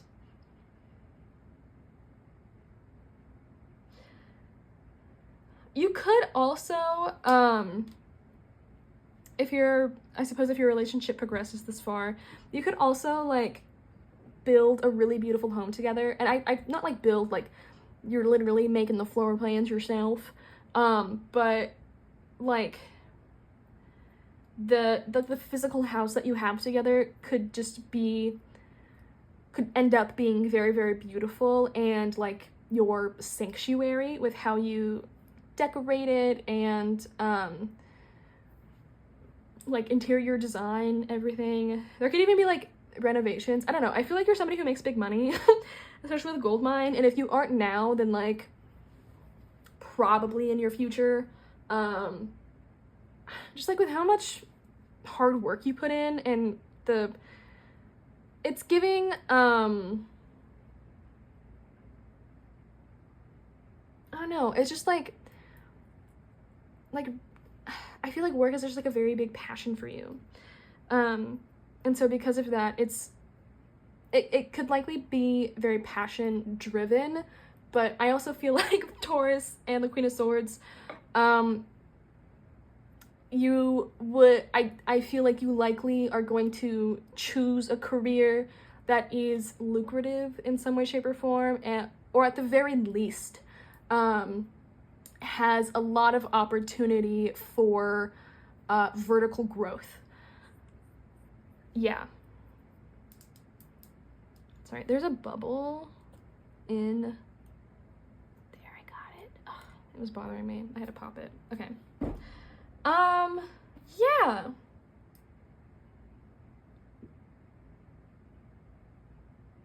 Like, if the two of you do end up married, like joint union, I would not be surprised if you were the breadwinner. I think they will have a job. Another bubble. Damn.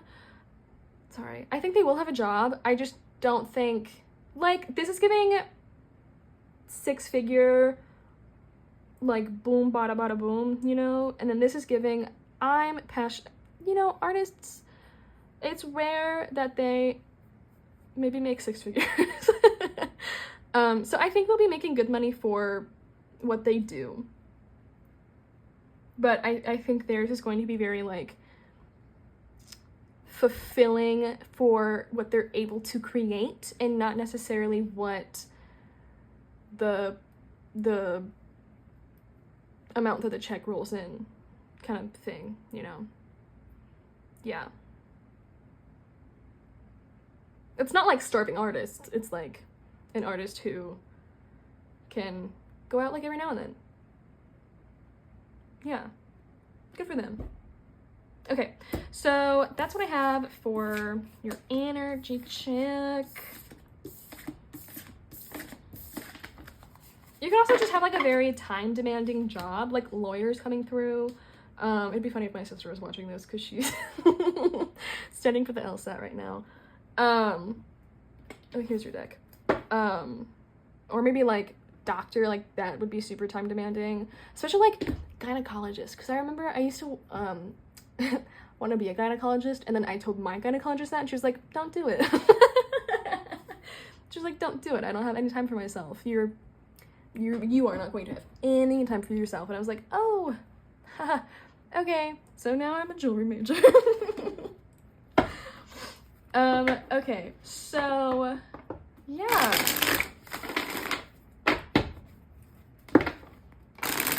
We'll learn about your relationship, and first we're gonna see how the two of you are gonna meet, and then we'll see your partner's first impression of you, and then we'll see your first impression of your partner.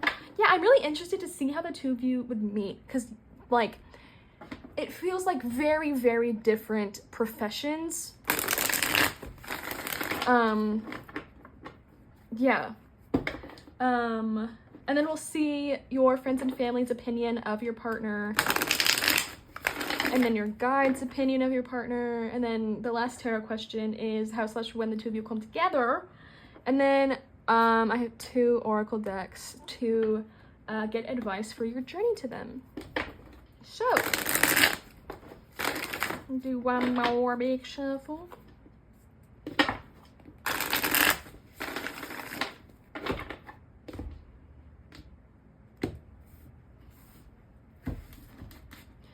Okay, so how will pile 4 meet their next partner?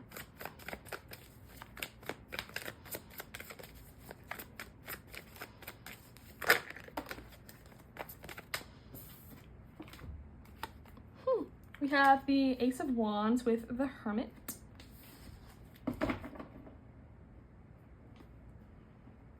Interesting. Okay, and then what will pile 4's partner's first impression be of pile 4?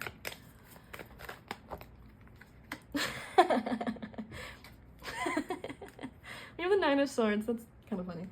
And then what's pile 4's first impression of their partner?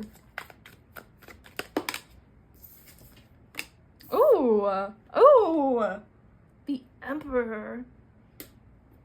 sexy, not gonna lie. Okay. And then what's pile four's friends and family's opinion gonna be of their partner? We have the Star and the Seven of Swords. We'll do that. Or to make it match. Okay. And then pile four's guide's opinion of their partner. King of Pentacles. Lovely. And then how/when will, oh, we have Temperance. Do I want one more? Is that good? I can get one more. Okay. How/when will they come together? How/when will their official relationship? Eight of Cups. Okay. And then on the bottom of the deck we have Death. What is split? Oh, it's a Ten of Cups. Shut up. That's so cute. Cool. Okay. Okay, let me get a little sippy in my Powerade. Powerade is better than Gatorade? Fuck, dude.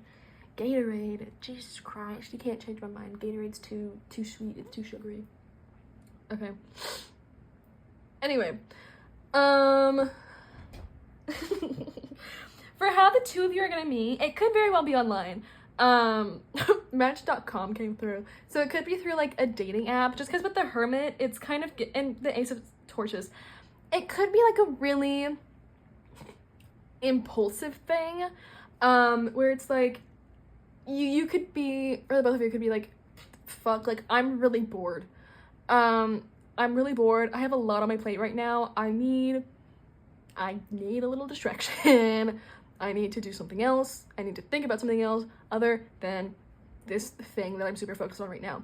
And so it's like, you impulsively download like Hinge, Bumble, I don't know, a dating app of your choice. And then you come across them, and you're like, oh my god, they're cute. I think this first impression, by the way, is going to be in person, not like online. And then you like talk a little bit, and then you organize a date, and then you meet up, and then if it's not that, then I feel like there's another, your friends like might have to drag you out of the house because you could be like self-isolating, and like really focused again on like work or studies or whatever it is that you really put your heart and soul into, and they're like, no, like, pile four, like, you really need to get out of the house. Like, I haven't seen you in weeks, like months. You need to get out of the house. You need to, like, come to the bar with us. Let's go get drinks. Let's go for dinner. Let's do something. Just get you out of your fucking house. Look, make yourself, like, look nice. Make yourself look cute, because, you know, it makes you feel better. It makes you feel, like, so cute, so powerful, so awesome.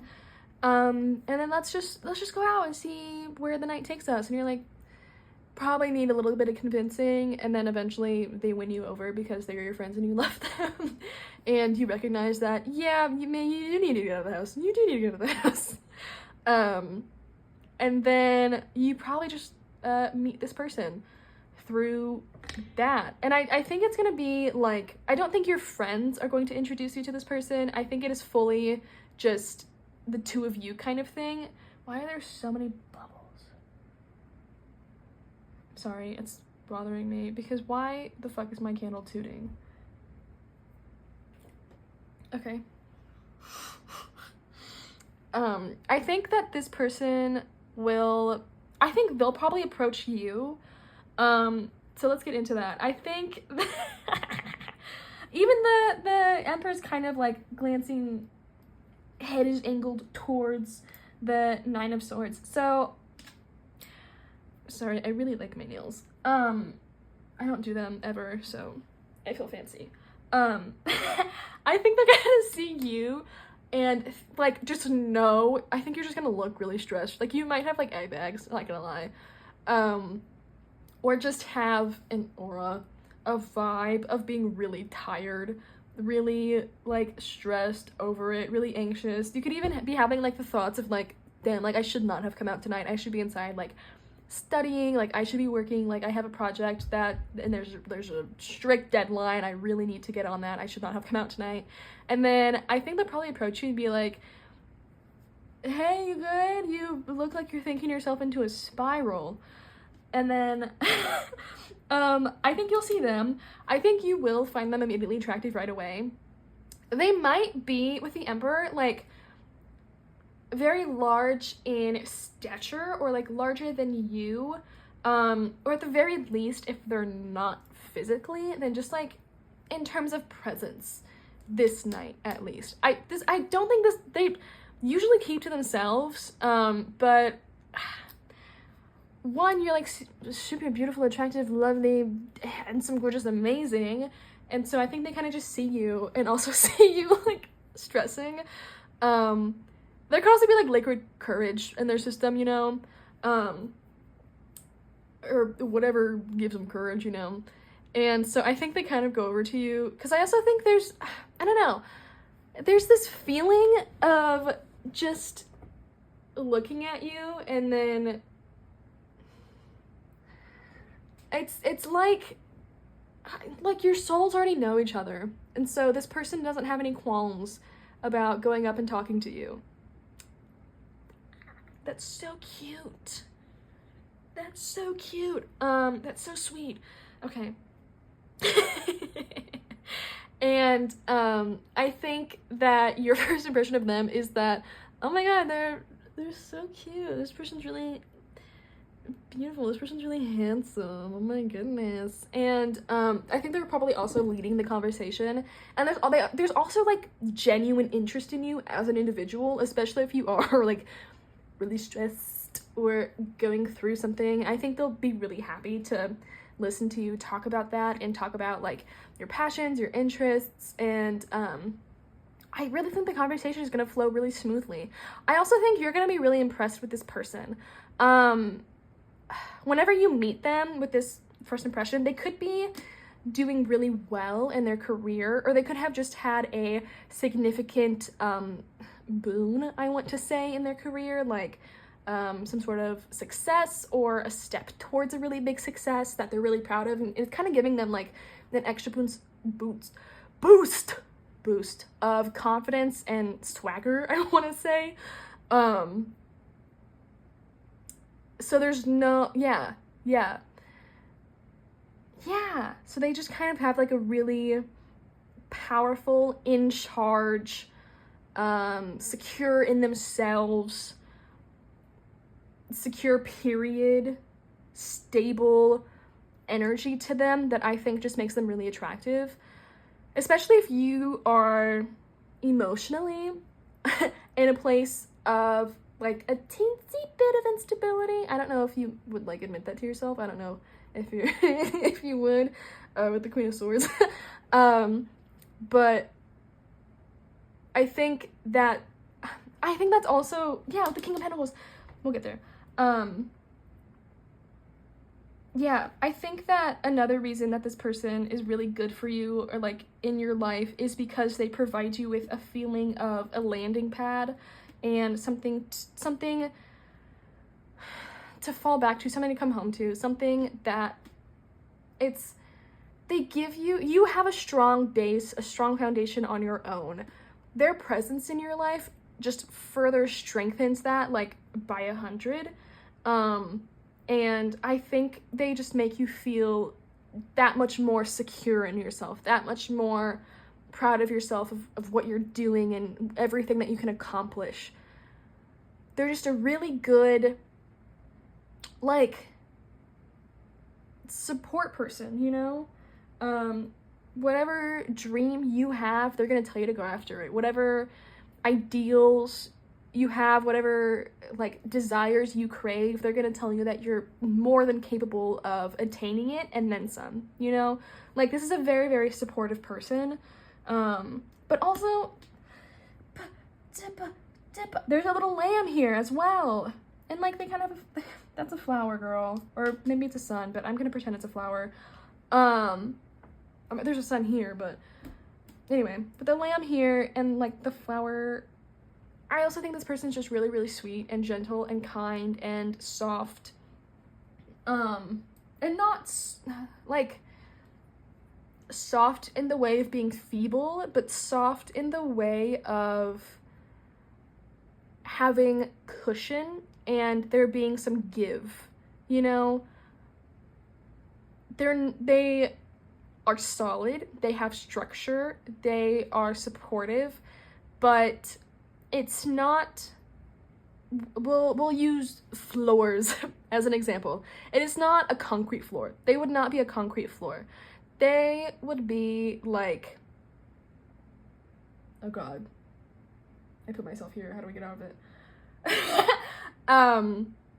Like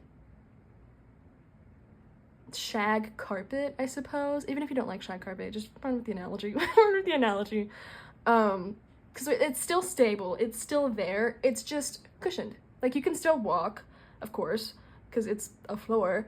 It's just like a lot more comfortable than concrete. Yeah. So, yeah. Cute. Yeah, okay. You know, I also think with the like red backgrounds that the two of you share, look, you're in the same environment. You're in the same environment. I also think there's like a recognition of, I want to say kinship. Like, we are one and the same, here with the two of you, like recognizing, you know, like you're cut from the same cloth.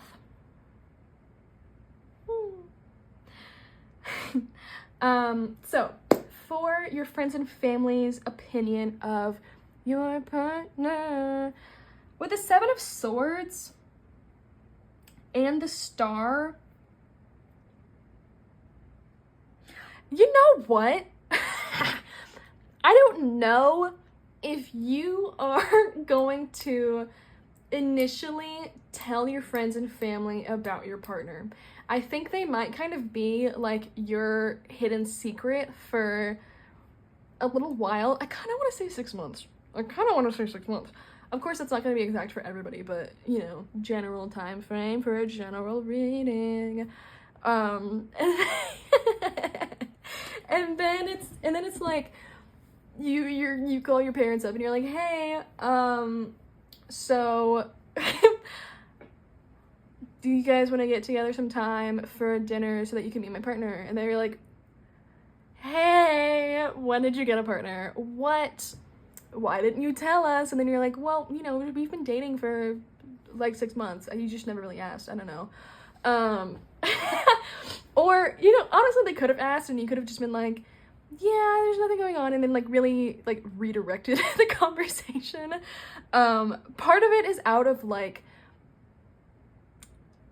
security of self, I think, and not knowing if this is going to be, you know, initially like not knowing if it's going to be something that lasts, something that is secure and stable, is going to have like a long life, you know. And so I just feel like there's not like a desire to, it's almost like the feeling of as soon as you tell somebody, it'll fall apart, and as soon as you get really excited about it and you share it with people, it'll slip out of your hands and go away. And so I think that could be like a fear, and so you just don't really share with anybody, like even people who are really important to you and close to you. Yeah, and so then you kind of just like spring it on people, and then they meet your partner and they're like, the mystery partner whom we've heard nothing about. And then they meet your partner and they fall in love with them because they're really amazing and spectacular. And I think your partner, I think they're gonna be, even though, again, I think they're really good at keeping to themselves, I think when it comes to your friends and family, they will be good at being a bit more extroverted. They will be good a bit more at like selling themselves, I want to say, in the sense of like yes, I'm with your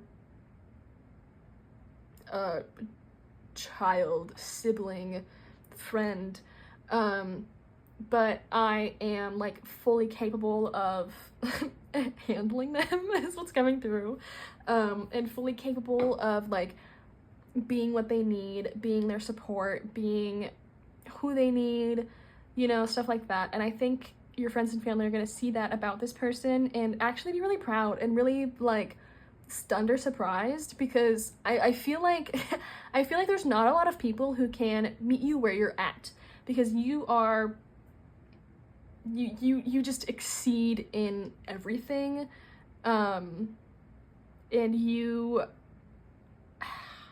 might have like really high expectations as well for yourself and for partners, just because you know yourself, you know your worth, and you're not going to accept anything less than that. And so it's kind of like your friends and family are like, oh my god, you like, holy shit, you like actually found somebody who fits your specifications, your expectations. You found somebody to match your freak. No way. And then, you know, they have conversations with this person and they're like, oh my god, you do. Oh my god. Holy shit, wow. They're really impressed by your partner as well. And I also think they like that the two of you are so different, because the star is Aquarius energy. And so I think that they like that your partner is different. I think they like your partner is maybe like a little weird and just not what they would pick for you, or not what they would think that you would go after, because the two of you complement each other really, really well. Yeah, and in like a very unexpected way. Yeah. Yeah.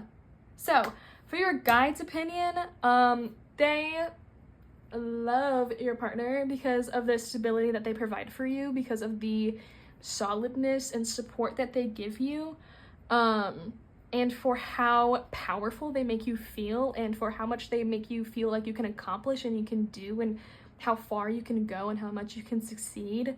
Yeah, that's like really straightforward.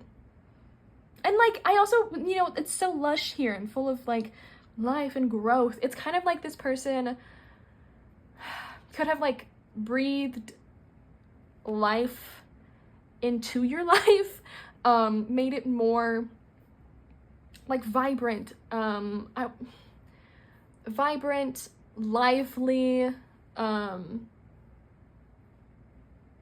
expansive. Yeah.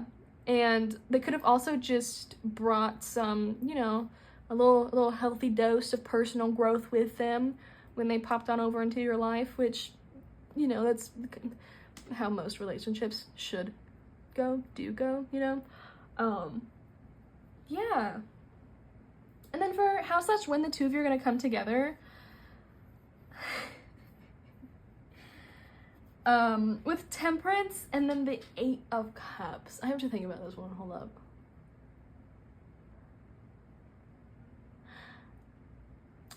I think it'll happen when you, let's read this. Trigger statement, I never get what I want. True statement, I'm a powerful creator. Listen to your inner voice. Release your ideas of the outcome you wish to see and trust that you are aligned with the universe. I think that the two of you come together when you forego control, when you forego negative expectations, when you realize that you're, Hi Cleo. I want to say like setting yourself up for failure by expecting this relationship to fail. Because I feel like there will be a period where the two of you are together, whether like officially or not. I like probably like not like calling each other like you are my partner, you know, and telling your friends and family about them. Before that, I think there's going to be a period where you are fully expecting this to fail, and to not work out. Because maybe that's just what you're used to, how things usually work, and you, because of that, you've just decided to be pessimistic so that you can be right, rather than like pleasantly surprised, you know? And it's almost like you have this realization of you don't want it to become a self-fulfilling prophecy. You don't want this to fail, and there's no real signs or evidence that this is going to fail. And so you expecting it to fail is just a safety measure on your ego's part to protect you from like any emotional pain that could potentially occur if something were to happen. And so that your ego can be like, well, I was right. Well, this is why I don't talk to anybody. This is why I don't go out. This is why I don't meet anybody. And this is why I just need to focus on work, because work is what is reliable, what can sustain me, what actually makes me happy, and I don't have to worry about, or it doesn't make me confused or anything like that, blah, blah, blah, whatever fucking excuse you make. And so once you decide and make the realization that you need to give up that mindset, that you need to leave that behind because you're just emotionally draining yourself and expecting the worst, I think things will, I want to say, even out between you and your partner, because you might be really emotionally distant from them because of that. And then I think you make that decision to stop fucking doing that. And then your partner will probably realize and be like, oh my god, are you being emotionally vulnerable with me? Yes, finally. And then that's kind of when the two of you lock lips and make it official. You probably kissed before then, but you know, that's the that's the phrase that came to mind. So Sagittarius season could be important. That'd be funny. You could meet during Virgo season, and then Sagittarius season could be when you have this like realization of like a shit, like a and then you become official. Yeah, I really, with Death on the Bottom, like I really do think this is going to be a relationship that changes you for the better, and that kind of makes you see the error of your ways of why self-isolation is not #awesome, and why sharing yourself with people is #awesome. Beautiful, stunning. So, yay! Let's go ahead and get into the last portion of our reading, the advice portion.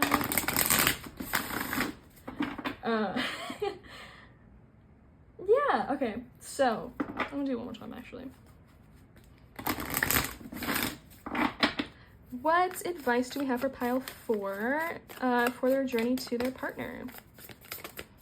What advice do we have for pile 4 for their journey to their partner?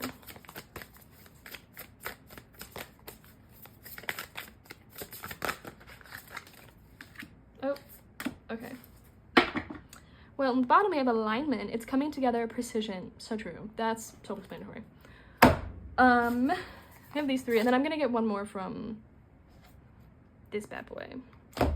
So we have the Cave, retreat, time out, self-care, slow down, which makes sense with like the Hermit here coming out right on top. We also have see the beauty, gratitude, the sacred is everywhere.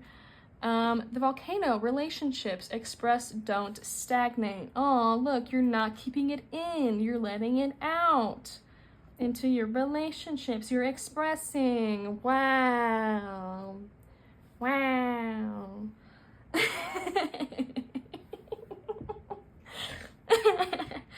And we'll see the beauty, the sacred is everywhere. I think that's just in regards to having gratitude and finding gratitude for everything in life and finding beauty in everything, because you can do that. Like, it's also, personally, in my opinion, super easy. Like, I'm super grateful that well, for me personally. Examples for me personally, I suppose. I forget that I don't have to, like, make incredibly generalized statements. I'm super grateful that my lungs work properly and I can breathe properly and I don't struggle to take in a full breath. I'm super grateful that I have my cats and they bring me so much joy and happiness, and I'm super grateful that they have each other to play with and to hang out with when I'm, you know, away on vacation or like at school or whatever. I'm super grateful that I have a backyard where I can plant beautiful flowers and vegetables and garden. I'm super grateful that I have this job that I love so much and that I get to do and choose my schedule. Stuff like that, you know, like it's I think it's easy, but I don't know. I feel very #blessed in life. So just find like tiny little things to be grateful for, and then it'll get easier. Yeah.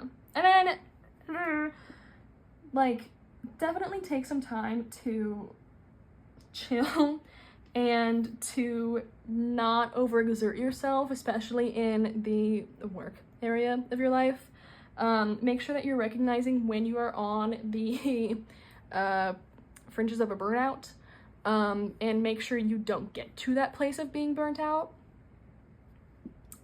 because then you're truly not going to be able to work, or you will make yourself sick and you won't be able to work. Whereas you could just pace yourself and then you're fine. And then you won't have to take big breaks and feel like you have a million things to catch up on, you know? Okay, last one. What advice do we have about for the journey to their partner? Just one, please. Thank you. Oh my god, so cute! The pink dolphin. Celebration, fun, unbridled joy, and open heart. Cutie! And then on the bottom, we have the water oracle. Ooh. Psychic abilities, acting on visions, it's destined. Maybe you, like, could be having dreams or gentle force, consistency, persistence, patience, the long game. Yeah, have patience for this connection coming in. I don't know when it's gonna happen for you. Had a really busy time in your life, that's for sure. That could be all the time for you though. Yeah, with the water oracle, you could be having like visions or intuitive hits or like downloads, whatever you would like to call it, about this connection and also about your future partner. And then you could be getting them and then like not believe it or be like, what? No, that's not what I'm into. That's not what I'm attracted to. And then, you know, you meet this person, you're like, oh my god, I see what you mean. Hey. And then with this one, there is unbridled joy, fun, and celebration that comes with having an open heart. Do it. It's definitely a process. So be gentle with yourself, be kind to yourself in that process, but you don't have to wait for this person to show up in your life to do this. Like you could go ahead and previously do this and then skip this part and then just get bump into the happiness, you know? So, oh my gosh, pile 4! That is all I have for you. This was so fun. I really enjoyed this. Thank you so much.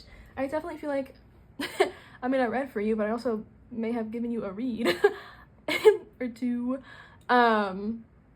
So yeah, thank you so much for joining me for your reading. I really appreciate it. I hope you enjoyed. I hope it resonated. Feel free to like, comment, and subscribe if you enjoyed this reading, or if you enjoy hanging out with me and you want to continue to hang out with me with future readings. That'd be super cool. We can be besties, we can be friends. You can also turn on the bell. oh my god, click the bell to receive notifications when I post, because I don't have a schedule. I do not. One day, you know, one day I will. Oh, you can also, hey, check out my Kickstarter that I have going for my Oracle deck. It's called the Childlike Wonders Oracle. Super cool. It's about connecting the little you back to the big you, and using childhood themes to learn more about how your childhood impacts you now, today.